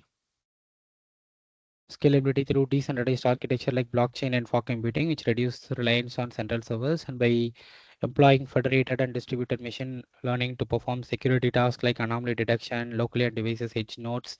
They also utilize standardization, secure communication protocol. Yeah. So I think again, Rajesh Kannan sir covered pretty much all the key stuffs on how we are managing that. For security related stuffs, it's not like a single solution would work for all. It's case by case. We always have to follow something like multi-factor authentication. The security has to be applied everywhere, in device level, in data level, in the storage level, in the transmit level, in the exchange level, and then the processing level, third party vendor or third party system level. In every level we'll have to apply the right security. For every level, the security steps are totally different. Something like when you are storing something in the databases, you'll have to apply the strong encryption, so that people won't be even to query and view the data, right? And when you wanted to validate the data in some lower environments, you shouldn't be using the actual data. Rather, you'll have to use a synthetic data. And then in device level, we'll have to make sure the right authentication and authorization is enabled, so that only authorized people can send and manage the data. So the aspects from end to end varies for every device, every component, and every layer, but almost pretty much he covered all the aspects. But yeah, this depends on case to case specifically. Yeah, I have pasted. Yeah, I have pasted all the links, useful links. So the first one would actually help you to, this is from a udemy.com. So here using Arduino programming, they have developed around 18 hands-on practical things. So by completing this course, you'll be able to understand about the basic IoT devices, IoT sensors, different basic programming of basic stuffs. All those things are covered, and they will also be able to explain you different ways and different tools they have done using this one. Okay, so by taking this course, you will be able to understand the basics about that. And second link I have also shared. So this one, this would be a very smaller project, but this will help you quickly understand, turn a light on with Java and Raspberry Pi and APIs. So this may be some kind of some weekend project you can try to build very quick projects, just turning on your light with actual Raspberry Pi and some APIs very quickly. Here this will not have a lot of components, IoT devices and components, but you should be able to do this very quickly and understand IoT concepts and fundamentals very easily here. Yeah. And robo.in, these all are some of the websites I often visit to check and understand how much the sensor cost and how much stuffs are it is. But most of the time in your popular cities, you may be having some electronic zone within that. By visiting directly, you can get all the sensors and all these stuffs very cheaper cost. But this will actually help you to understand the compatibility, what are all the different IoT stuffs are there. And this robo.in website would be able to help you understand with the use cases wise materials. When you wanted to build this, what are all the materials you need and all those things. But yeah, so since this involves electronics and stuffs, do very cautiously. Make sure you have all the electronic fundamentals and all the safety stuffs along with you, so that we don't be involving with any unexpected events or anything like that. So make sure you follow all the right standards and stuffs.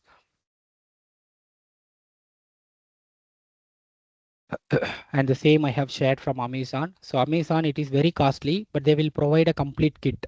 So you wanted to experience with some of 3 or 4 gang of people wanted to experience something, trial something, maybe from that time you can make use of that. And Hive MQ is a very highly scalable MQTT cloud-based broker. So how we can plan to use Kafka, same way we can use Hive MQ, so that they'll collect all the details and they'll provide only with the metrics and useful summaries, so that we can go ahead and build everything. Yeah. Fine. I think we are on time, and pretty much what I wanted to cover and what I Yes. wanted to demonstrate for this, I have done. Uh, yeah. Sir. Thank you, sir. I have a question. Yeah. One question that is, you demonstrated a real-time project using Spring, and what are some common design pitfalls that developers should avoid while building similar IoT applications and all? Yeah. So most of the time we won't understand the total number of data volume we are foreseeing. So in my own experience, when I have built IoT projects for one of the government's projects for some water management system, initially they told it's going to be placed for only 2 locations. So the maximum volume of the level and maximum data every 3 minutes we have calculated, and we have derived a solution. So we picked different data, different databases, different cloud solutions, different protocols altogether. But what happened, they initially told for 2, but they have extended up to 7. So when they have extended to 7, the data volume what we were receiving every 3 minutes were very huge. The database backend solution, whatever we picked, was not scaling well. So it created a lot of problems over there. So the most important design pitfalls we'll have to avoid is focus more on the functional aspects, equivalently non-functional aspects. What is the total data volume? How frequently we are going to get? What is the important core use case that has to be addressed? What functionality can be taken into iteration 2 or iteration 3? If we have that detail in hand, then we can pick the right tech stack based on the volume, based on the use cases, then the solution would be scalable. But most of the time when requirements are coming, they'll tell only one device or two device, but they'll suddenly try to do that for 10x or 3x, then that time we'll face difficulties. Yeah. Thank you, sir. It's a time to conclude. Yeah. So on behalf of the organizing committee, I extend our sincere thanks to Mr. Naveen Gunasekharan, Principal Software Engineer at Walmart Chennai, for delivering such an excellent session on designing scalable IoT architectures for urban waste management. Your presentation gave us a clear understanding of how scalable IoT architectures can address the complex challenges of urban waste management. And the real-time project demonstration using Spring made the session especially valuable, which allowed participants to clearly connect the theoretical concepts with the practical applications also. You have shared a wealth of information with us and thought we had a shortage of time. Your clarity and depth of explanation ensured that participants could grasp the most important insights also. We sincerely appreciate the time and effort you have taken to share your expertise with us, sir. Thanks a lot. Thanks for your session. Wonderful session, sir. Thank you so much for all this, ma'am. So it's very pleasure to be here and a very great audience, very interactive session, lot of questions. Special thanks to Mr. Rajesh Kannan sir who was adding lot of details and lot of stuffs. Even I am learning lot of things from him. So thank you so much for a very fantastic session. Yeah.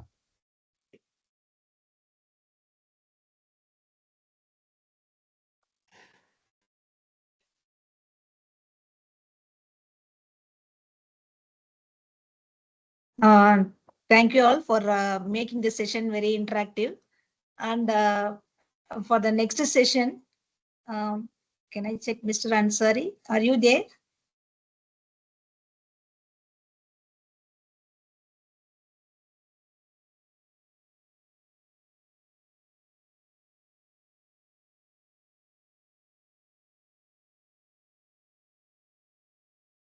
I think I need to make him a facility.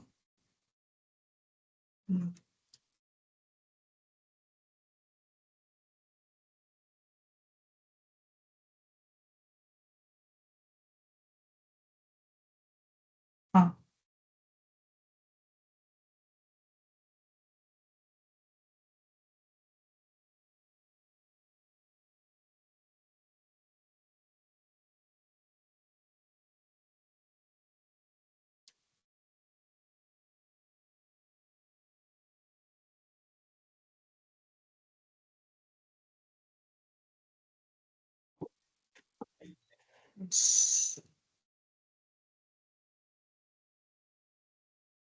Okay, it's a time for starting the next session now.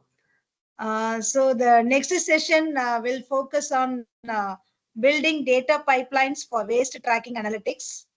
We are delighted to welcome Mr. Tamimul Ansari, Azure data scientist at 3 Pillar Global, Mumbai. Mr. Ansari has over 15 years of experience in database development, data warehousing, and business intelligence. He is an expert in Microsoft BI Stack and Azure Data Factory and has architected large-scale data systems for global organizations. With his strong expertise in data engineering and pipeline automation, he will guide us through how data pipelines can enable effective waste tracking analytics and bridging the gap between IoT systems and decision making.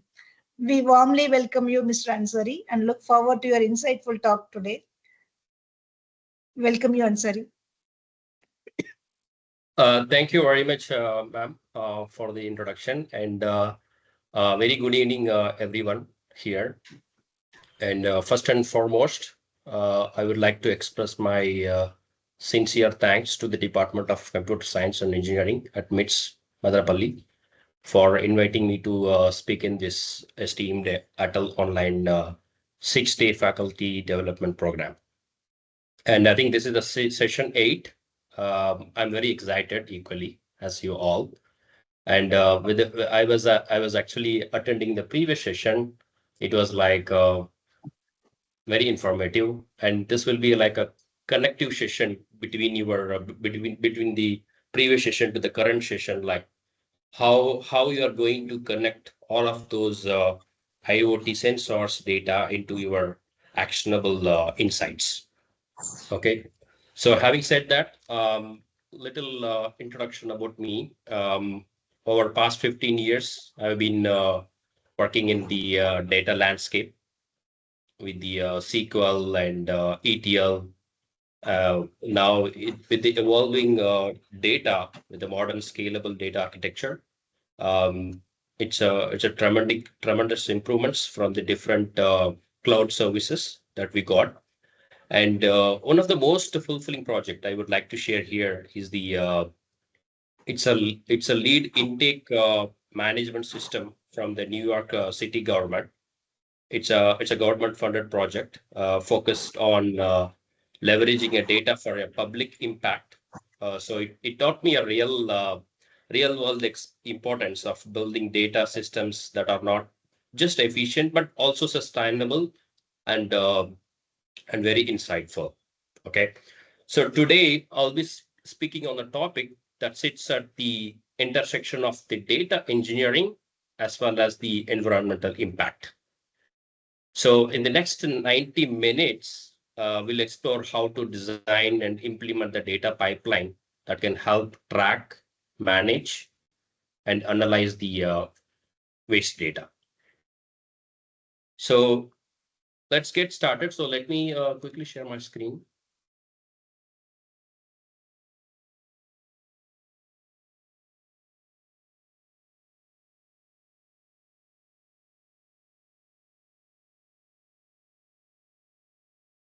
Let me know if you can see my screen. Yes. Yes, Okay, it's visible. perfect. Okay, as we delve deeper into the transformation of waste tracking analytics, it's crucial to understand why modern architecture are a game changer, right, in this space. Because with the previous session, you might have heard about like a lot of data is coming into the from IoTs and the other smart bins. Like now, how are you going to manage that data?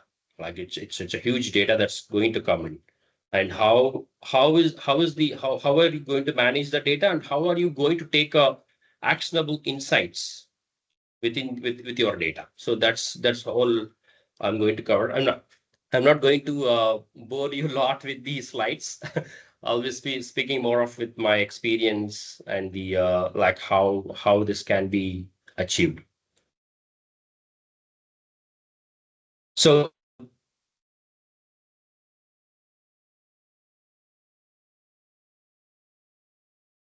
yeah. So so here I'm going to talk about two important architecture. Number one is the medallion architecture. That's the architecture that we are going to follow for the entire session. And the tool which I'm using is Microsoft Fabric. It's a unified tool from Microsoft. And you might have heard about all of the, I see that a lot of research scholars here. So you might have seen about like unified approaches on the data lake and even one of the session I heard about a little bit about the medallion also.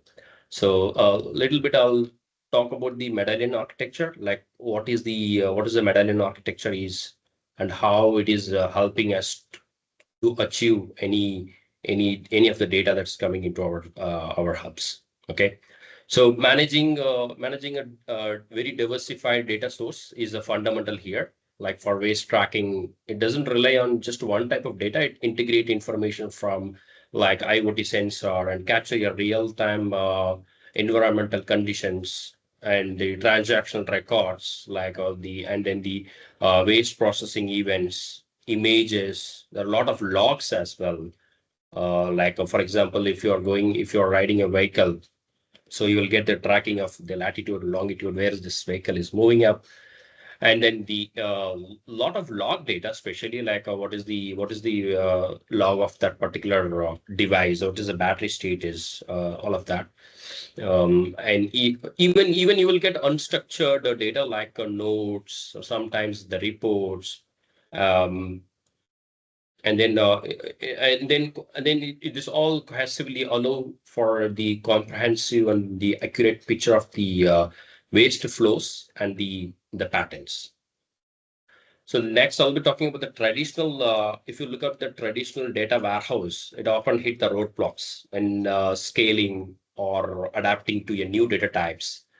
Because initially you thought of one device, as Naveen was saying in the previous session, like then if you want to scale, then you don't need to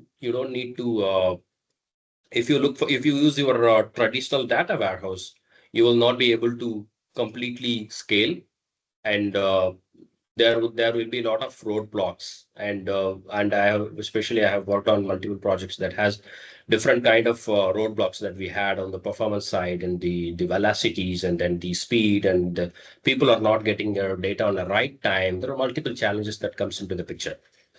So that's why with the fabric, the reliability and the scaling, the compute capacities we can get increased. And then there are critical things that also addressed, like few things like the speed and more control on the data, balancing the demands and delivering agility. All of that parts comes into the picture when we use the fabric, or the very well matured solution for Microsoft. And mostly, like, the industry often faces a tug of war between the speed and control, as I said, because it needs quick access to the data without sacrificing the governance, because different data plays with the different persons in the modern architectures. It strives to balance these demands, mostly like delivering agility on different parts of the data need to be connected, and one person has specific to the location wise, like which location you belongs to, and you should access to only your data. Some kind of the role based access also is very much important here. And then the overall, we will talk more about the medallion architecture, and then we will see how the medallion architecture can be converted into these solutions. And then finally the dashboards, because dashboard is very crucial and very important, and everybody will look at your data in the actionable insights.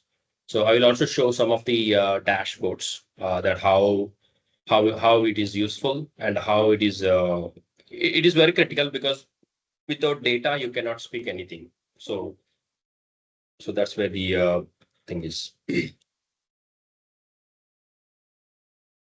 So first of all, why Microsoft Fabric? So Microsoft Fabric is again well matured solution. It has all the different workloads. So as we dive deeper, mostly building an effective system, it is essential to understand the core components that make up your robust data pipelines. So mostly like on the backbone of any pipeline is like integrations, or integration between the data ingestion, processing of your data, and then the storage, and then finally the analytics part. So it's nothing but your ETL, or you can call it as a extract, transform, and then load. So that's why we wanted to mainly focus on the pipeline, because the pipeline is the very starting point, right? So starting with the data ingestion, the step involves gathering the information from various sources such as IoT sensors, as I told, and then attached to the waste bins, GPS tracking devices on collection of trucks, and then manual logs from field operators, like who is going to collect the bins, something like some kind of interaction between the end users or citizens to the operators. And with some data, we also get it through the external databases through the APIs. And then robust error handlings, because sometimes it's very dynamic situation. So based on the data and based on the accuracies or the criticalities, we may have some kind of error handling. So we have to capture that error handlings and act upon that error. Also, there are a couple of things that I want to touch base. One, data is collected, it moves into the processing phase. So that's a landing zone. So we collect the data and then go into the processing zone. And I'll speak about the medallion architecture in the next slides. But this is like overall, I want to give us the idea, like collect the data and then do the processing, and then standardize it. When I say standardizing or normalize it, saying that because the IoT sensors, it has like different sensors as different type of data, right? So we need to be normalized it. so that it can be properly like rows and columns in a layman term, and then process it, and then push it into our final layer, which will be a presentation layer, call it as. And these steps ensure that the data is reliable and ready for a meaningful analysis, which is especially important when dealing with the heterogeneous inputs from multiple sources. So next, data storage comes into the play, because all these processed data need to be stored centrally in a scalable environment, such as data lakes or warehouse. These storage solutions are optimized for mainly like a high performance and fast query responses, enabling quick access to the large volume of data. I mean, maybe like stored in Azure data lakes, and then if you see inside, it will be like a stored into the Parquet files. We also don't want to make it as more Parquet files. That will be like integration problem will comes in. So partition it and store it in a centralized location. So there, I also talk about a little bit about the partitioning techniques, like day-wise, month-wise, based on the case-to-case basis. It changes, but mostly like people keep it by day-to-day basis, so that we can easily find out which data we need, and we can directly go into that, and then we can easily pull out from the data. And then finally, the analytics perspective. The actionable insights you will get from the Power BI. So Power BI is the leader here. So we'll use within this ecosystems, Power BI is also one of the workload. So we'll be using Power BI to showcase the data that what we have.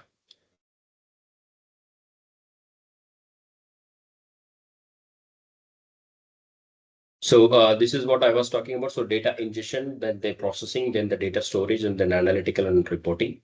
So this is the complete 4-step. Now within the data ingestion and processing, for these 2 steps, we are going to follow the medallion architecture.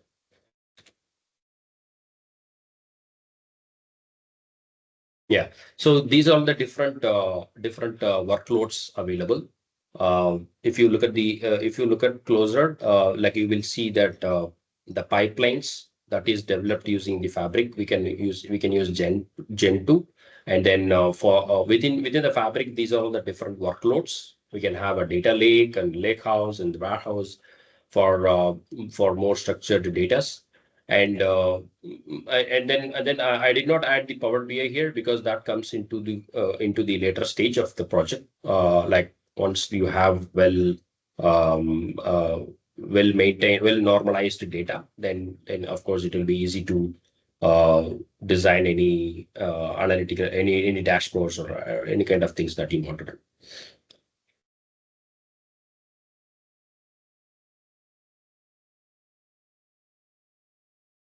Yeah, these are the seven important data challenges that you might have seen.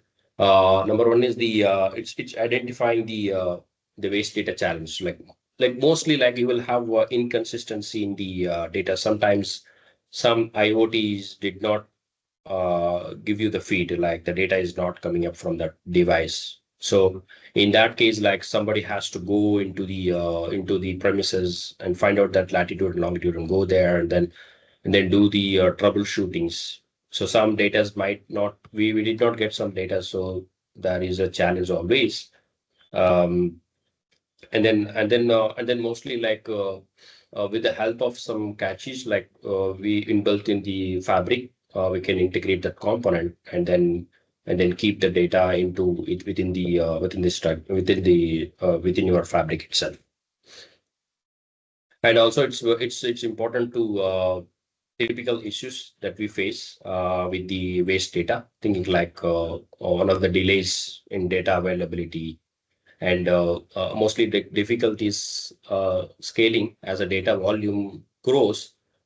These challenges can hinder timely decisions, and the operator is really going into that particular premises to collect the wastage or something like that. This kind of dependency may create.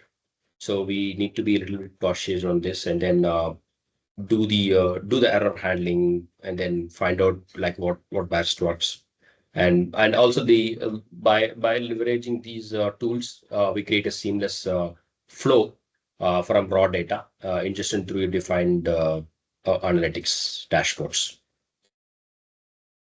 Now I'll talk a little bit about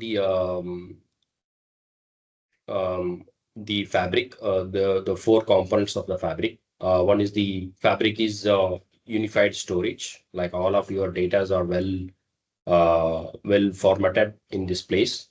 And then data lake is also very reliable because it supports ACID properties, as you all know. And then all of the workloads supports the SQL, even with the Spark. You can write a Spark SQL. And then the warehouse supports the SQL endpoint as well. So you can use the SQL everywhere. You don't need to have like a programming skills like Python or some Scala or something like that. So you can also write a SQL scripts over there against your data. And then the data governance, it's very, very, very important for the compliances. Most of the organizations, they have very strong data governance. We'll talk about that a little bit later as well. Yeah, so more of the medallion architecture, the bronze layer. So I'll talk a little bit more about the bronze layer here. So mostly the bronze layer is your landing zone. So all of your raw data, whatever the raw data that you are getting it, all of your. So maybe the next slide I have with the architecture. Meaningful. Yeah. So so if you look at the left-hand side, all of the different data's, structured data, the streaming data, and semi-structured data, all of that data coming into your lake storage. That's your bronze layer. Like your bronze layer has all the raw data, and then so the beauty of medallion architecture is that you can recreate any data starting from bronze to silver and then silver to gold. So that's the idea of the complete medallion architecture.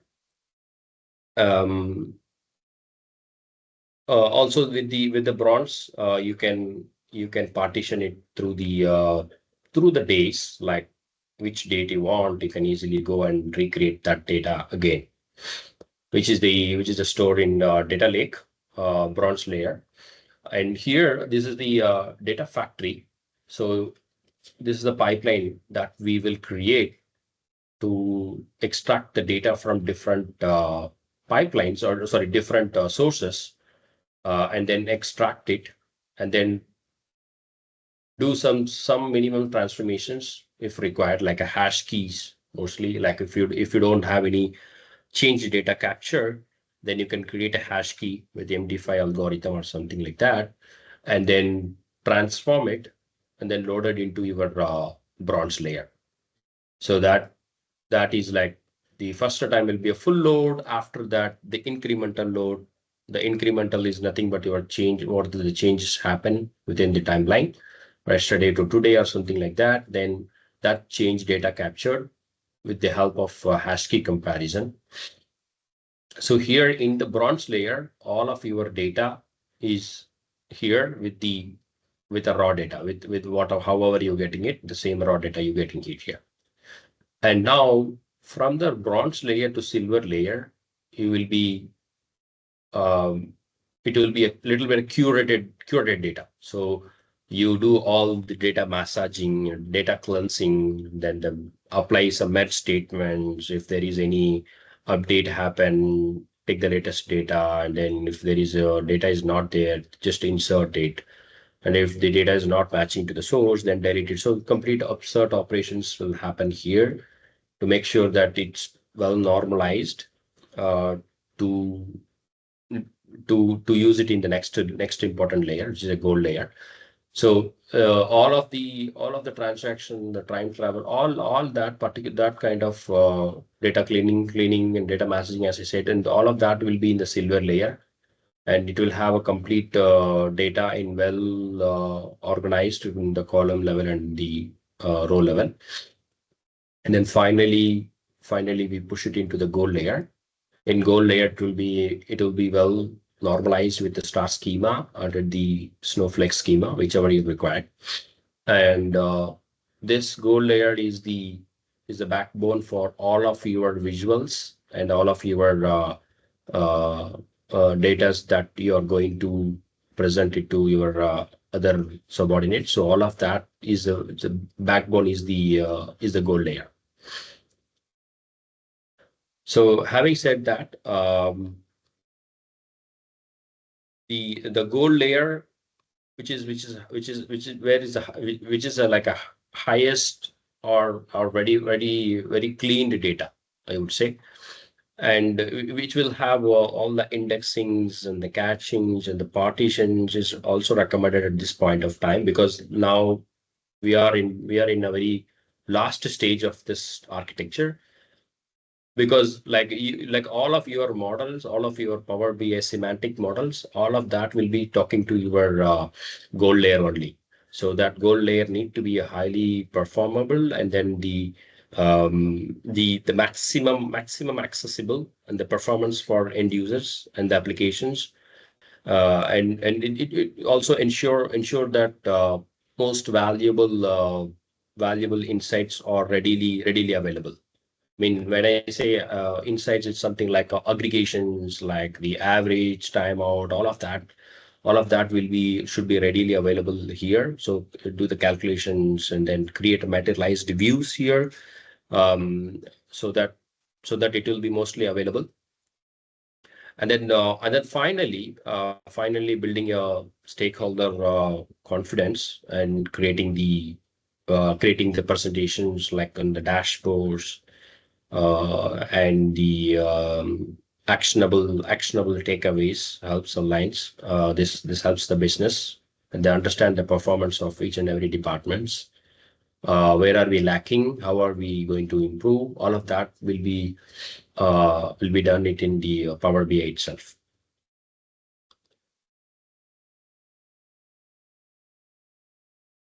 So, having said that, is there any questions or any clarifications that we can address now? And see that.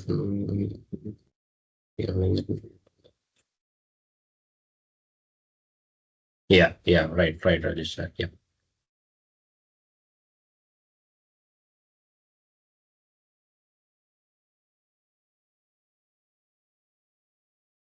Okay.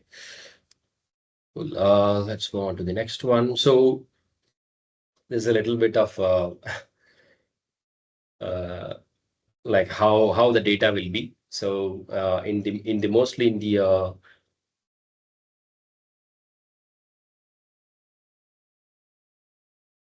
yeah. I see someone raised the hand. Yes, ma'am. Anita, yes, ma'am. You have any questions?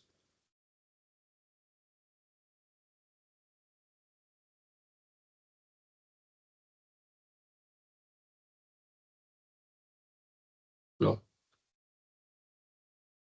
Ma'am, if you have any questions, you can put it in the chat window. I'll go through it definitely. Okay, so in the data ingestion, like the first level of raw data will be like this. So in our case, like IoT sensors, waste management systems, and external APIs, all of this data will be something like a raw data, and then we standardize it and harmonize it. Okay, and then uh, make it ready for the next layer. Using the data transformations with the Synapse Spark, or use any kind of data factory or Synapse pipeline, or anything can be used here at this point of time for the pipeline creation. And then move on to the next step is the reliable storage in the data lake. That's where it will be like more optimized and the scalable data management. because all of our Power BI models and semantic models will be talking to this layer.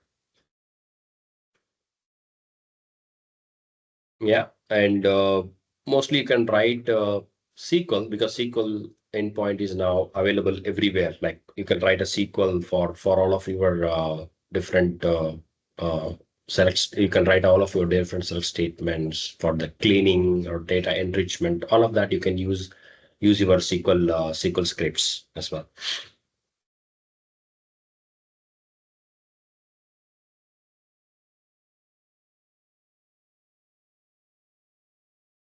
So now we completed the architecture, like how our data is coming up and where are we, like how we got the draw data and we loaded into the final goal layer. Now these are all some of the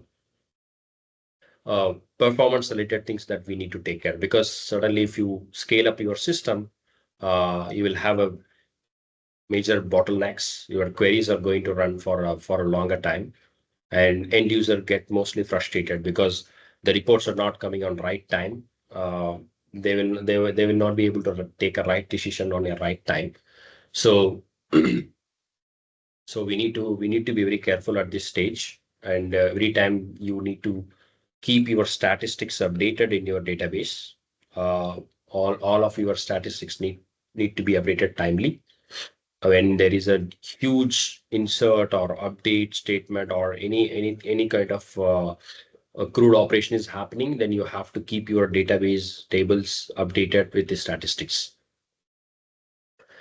And then the next important thing is the batching, or like call it as a parallel execution, because all of your datas need to be batched and executed with the parallel. That's why we got a modern architecture. Our all of our workloads runs on the parallel processing. So we got a compute capacity. Uh, there is a cost against, but again, you have to think about how I'm going to batch my workloads.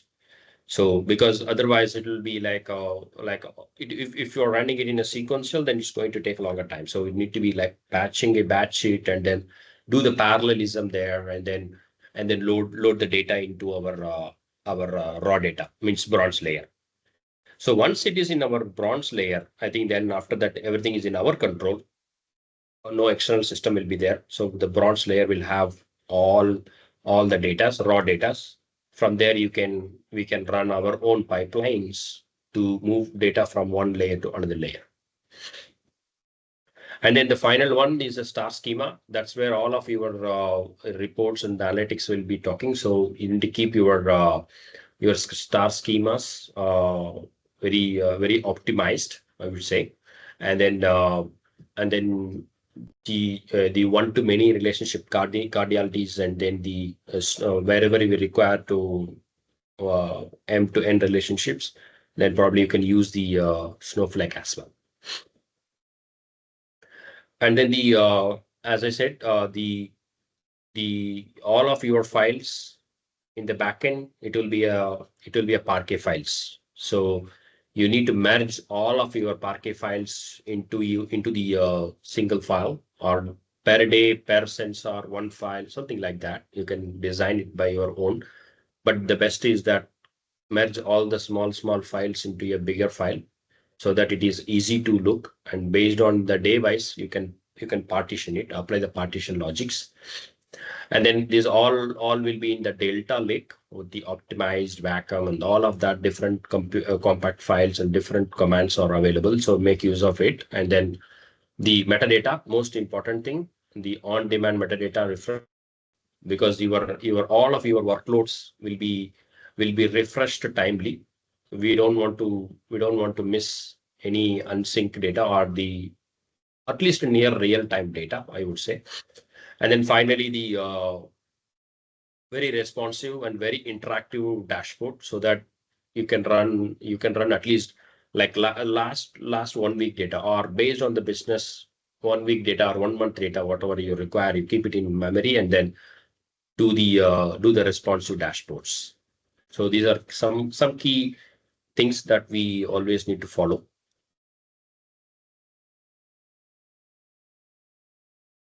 And then the final lakehouse and warehouse, the integration between the lakehouse and warehouse. So in your goal layer placement based on your business or the logical groupings, you can keep all of your data into your different tables with the schemas, and then you can prioritize which is more priority, which is less priority. You can run the pipeline based on the priorities and all of that kind of schedulings and the error loggings and monitorings. All of that you can do it after we complete the final layer, because you know what workloads need to run on the real near real time, and which is the less priorities. And then also you can have a backup plan, like where you can mostly like keep the archival data into a different location, so that your traffics are not hitting your current database always. So you can think about that as well in the more regulatory reports. You can submit some kind of many companies required to submit their like a tabular reports, not the dashboard, something like a tabular reports, something like that. And then yeah, so this is a little bit about the comparison between the Fabric data warehouse and the Fabric lakehouse. So these are the two different workloads that we have, and mostly like both the workloads are SQL centric, because the SQL, because sometimes mostly like the SQL is like very easy to learn, and people can easily learn and write a SQL scripts. So that's why even Microsoft supports the SQL in even with the Spark SQL or the endpoints in the warehouse also. So the focus will be the SQL centric, and then the team handling of like a semi-structured or unstructured data like JSONs, images, logs. This can be stored inside your lakehouse, and the normalized data will be stored inside your warehouse itself. And then the most important thing is about the data source. So the data source can be sometimes it can be from your CRM system as well. So some of your data coming from your external systems like ERP or CRM systems that also require some kind of indexings. That because that is not in our control; it's beyond our control. But we can land into our landing zone and then do some kind of indexings. And then we can also run some kind of AI and ML models, and using the lakehouse, it's already available there. And then flexible for most of your schemas, and your most of your workloads are readily available there. And the reporting needs mostly like the data models, the governments require, or some kind of like a compliance reports, some kind of auto generated reports need to be triggered to the user, something like that. That kind of schedules is also available, so you can like mostly go into your inbox daily morning, and then we can schedule the daily runs based on the requirement mostly. There are multiple use cases available here, so based on that we can use it.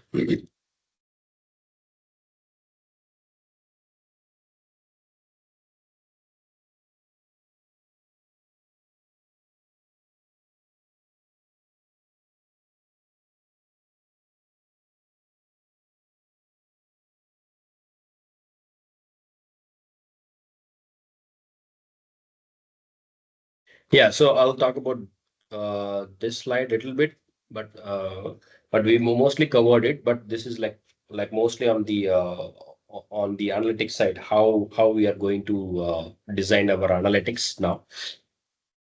So all of our and the transactional raw data that's coming into our bronze layer, then we apply our enforcement, schema enforcements, like the data cleanings that I have already spoke. In the silver layer, we keep it in the very cleaned and very structured and ready for the future transformations that will be in your that will be your second step, that you will be doing it in silver layer. And then finally the gold layer, as I told already, it's readily available for consumption of the data warehouse and the Power BI and any other business intelligence tools can also be connected to your gold layer. And then the fourth block, important block, is the optimization. Because on the other hand, let's say if you have like a huge data, and if you cannot do the performance tuning or the efficiency of the data, then you will lose the customer. And most of the time, most of the BA projects fail in this block, because when we start ingesting the data for like a year or maybe more than a year data, then your your tables, because when you have a lesser data, then you will not have a problem. But if you have a more data, then all of your indexes and statistics and buffers and the caches, everything need to be cleanly updated with the optimized performance, so that the end results or the reports will be readily available for everyone. And then finally, the governance, the data governance part is very, very important, because now the RBAC is like the who want what and who is what. Based on that, we need to have a matrix that, okay, this person belongs to this person, so we need to have this kind of functional organization level access given. And then based on that, we can restrict how we wanted to give the access. Like, there are a lot of principles available, so we can give the reports roles based on the functional requirements mostly.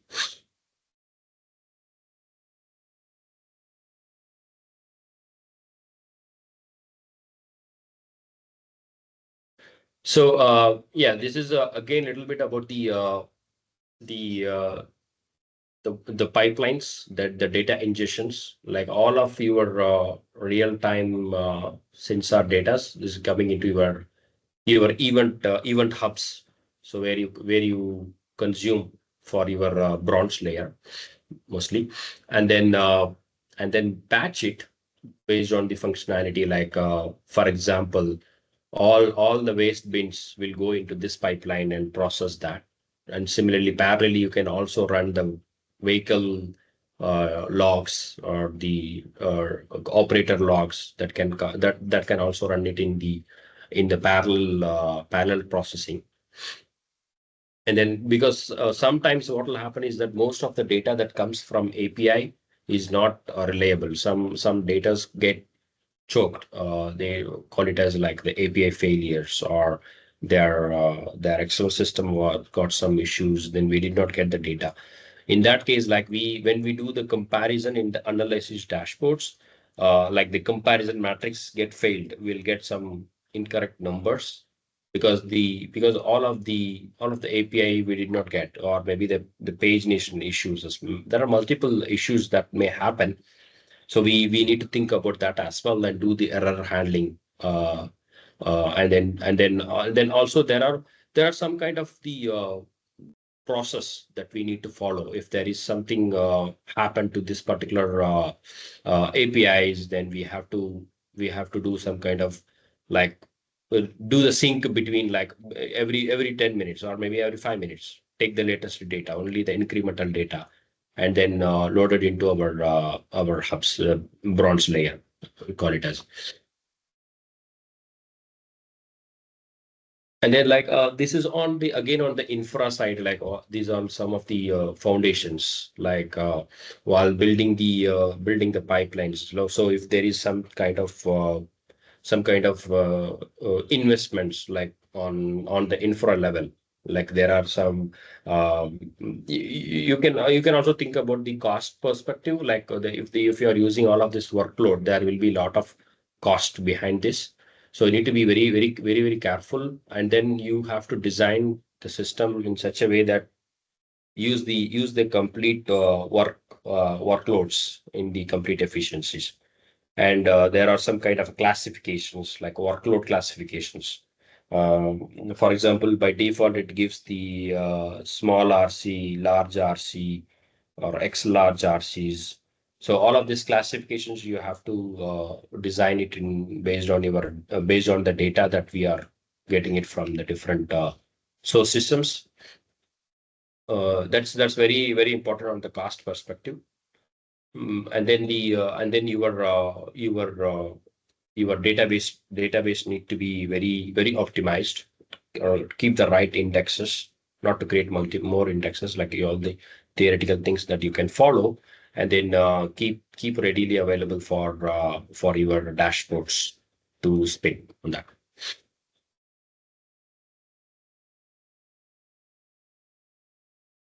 And then the final one is the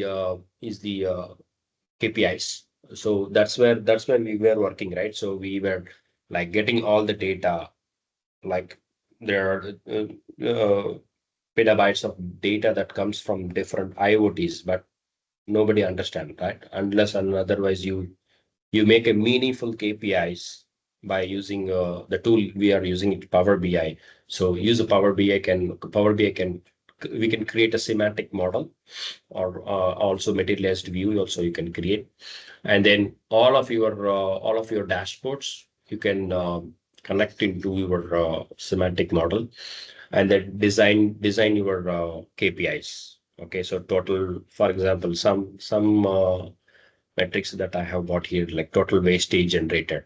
So based on that, we can take a decision, right? So how much is the city's wastage that we getting, and then what is the recycle rate, and where can we improve ourselves, and how we can achieve more percentages.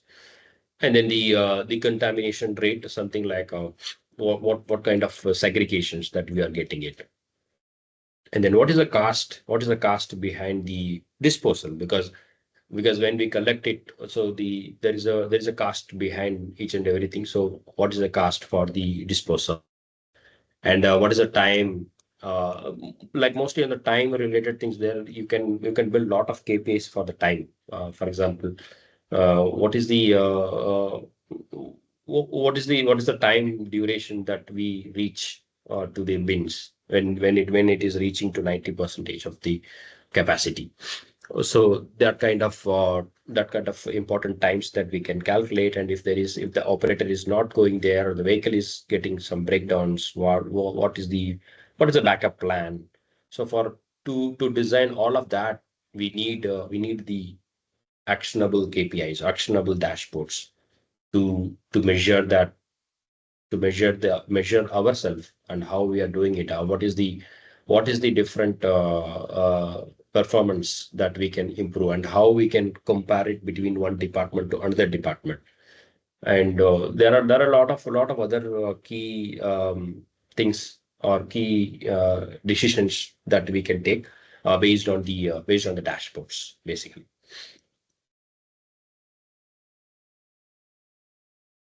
And all of the resources that I have used is you can go to the learn.microsoft.com, and you can search what are topics that you are liking. So here I have used Microsoft Fabric. So in our case, but like if you want to use any other Microsoft resources, you can easily go there and then learn yourself. That will be most important.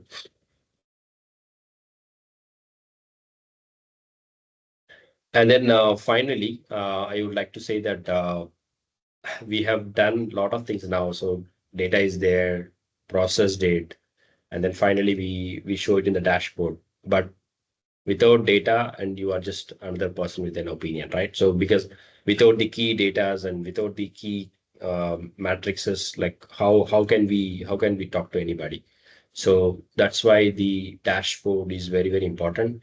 And I will also like to show one dashboard that is a simple dashboard that is built on the Power BI. So here, if you see that the comparison between the year, like what is the waste recycle the different wastes like paper waste, plastic waste, glass waste, cardboards, aluminiums, all of the different waste here, and then also the recycle generated. So what is the total tons of recycle generated on the right hand side. And here I also show a little bit about the landfill and recycle total generated, about the like what is the total generated and what is the landfill and how much is the recycled, how much is still empty, all of that metrics here. And then here a little bit about the total generated tons by year wise.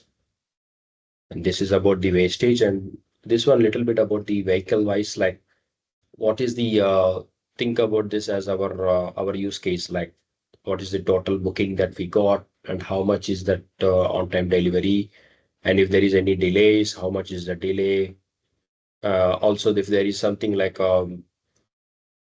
average time. So you can run any KPIs if you have a data. So this is just a simple glimpse of data, like how you can do. And then the week wise, like which time is very busy time, so that we can ask more operators to go there, and then which is a lesser or busy time, so that during that time. So basically these are some of the decisions that you can take on your business and make your team more effective, like busy time, more people, less busy time, you can give some people off time, and then change your shifts, and then also on which day is more busy day, all of that we can do this on the transportations.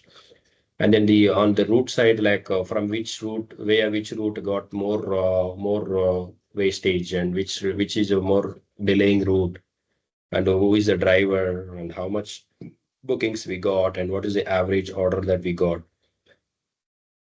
And then yeah, different key things that here, and then the total bookings, and who is the top suppliers.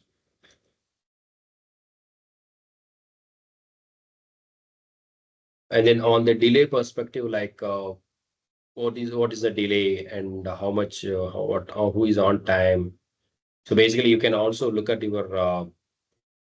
your own team and make that decision of like who is not performing well, and we can take some kind of actions, like why are we taking late, what is the problem, is there any problem with the vehicle or something, like multiple things that we can definitely take a decisions based on this mostly. Yeah, so that's pretty much I have.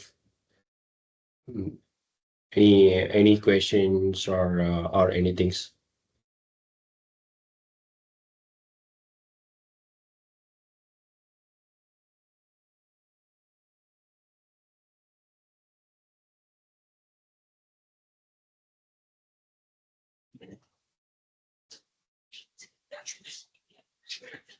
Participants, I will enable the mic. Can you, if you have any questions, you can ask.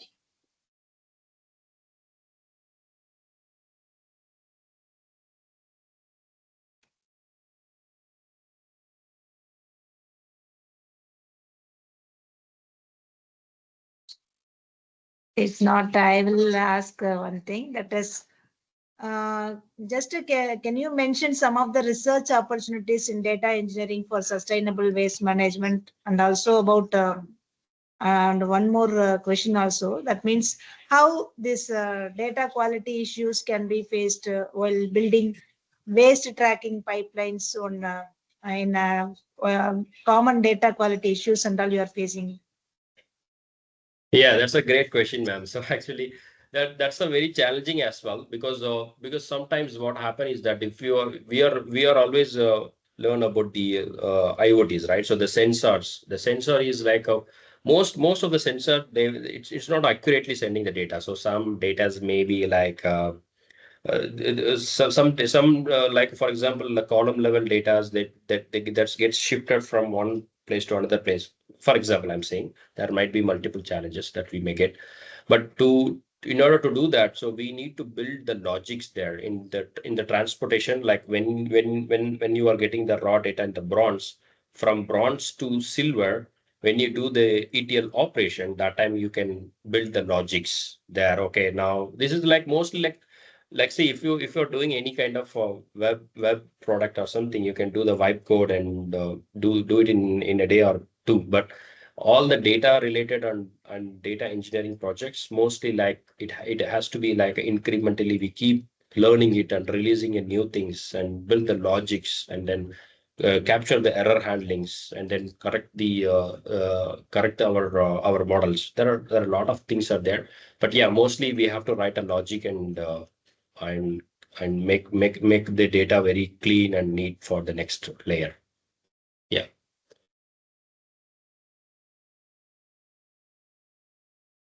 Did I Thank you. answer your question? Yes, Yeah. thank you, Ansari. Participants, you can raise any questions if you are having anything from your side.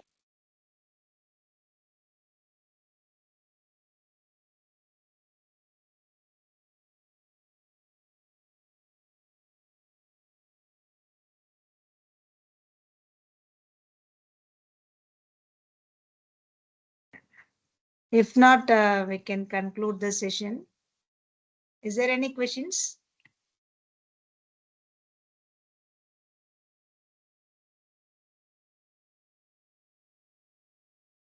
Okay. Okay. Okay, on behalf of the organizing committee, I extend our heartfelt gratitude to Mr. Tamimul Ansari, Azure data scientist at 3 Pillar Global, Mumbai, for delivering a highly insightful session on building data pipelines for waste tracking analytics. Your session provided us with a detailed understanding of how data pipelines play a crucial role in connecting IoT systems with somebody is disturbing. I will unmute. Okay, sorry. Your session provided us with a detailed understanding of how data pipelines play a crucial role in connecting IoT systems with analytics for effective waste tracking. The clarity with which you have explained with Azure Data Factory, BI tools, and pipeline automation and dashboard visualization also was truly impactful. And the practical approaches you have shared will really make the participants learn both academic and research applications. And you have answered the queries also in a well manner. Thanks a lot. We are truly thankful for the time and the knowledge you have shared with us today, Mr. Ansari. Thank you so much. And at the last, but not the least, I wish to say, like, I feel proud to say that Mr. Ansari is my former student of 2005 to 9 batch of Sastra University. Thank you, Ansari. Thank you very much, ma'am. Thank you for the opportunity and all the research scholars and for everyone attending this session. Thank you so much.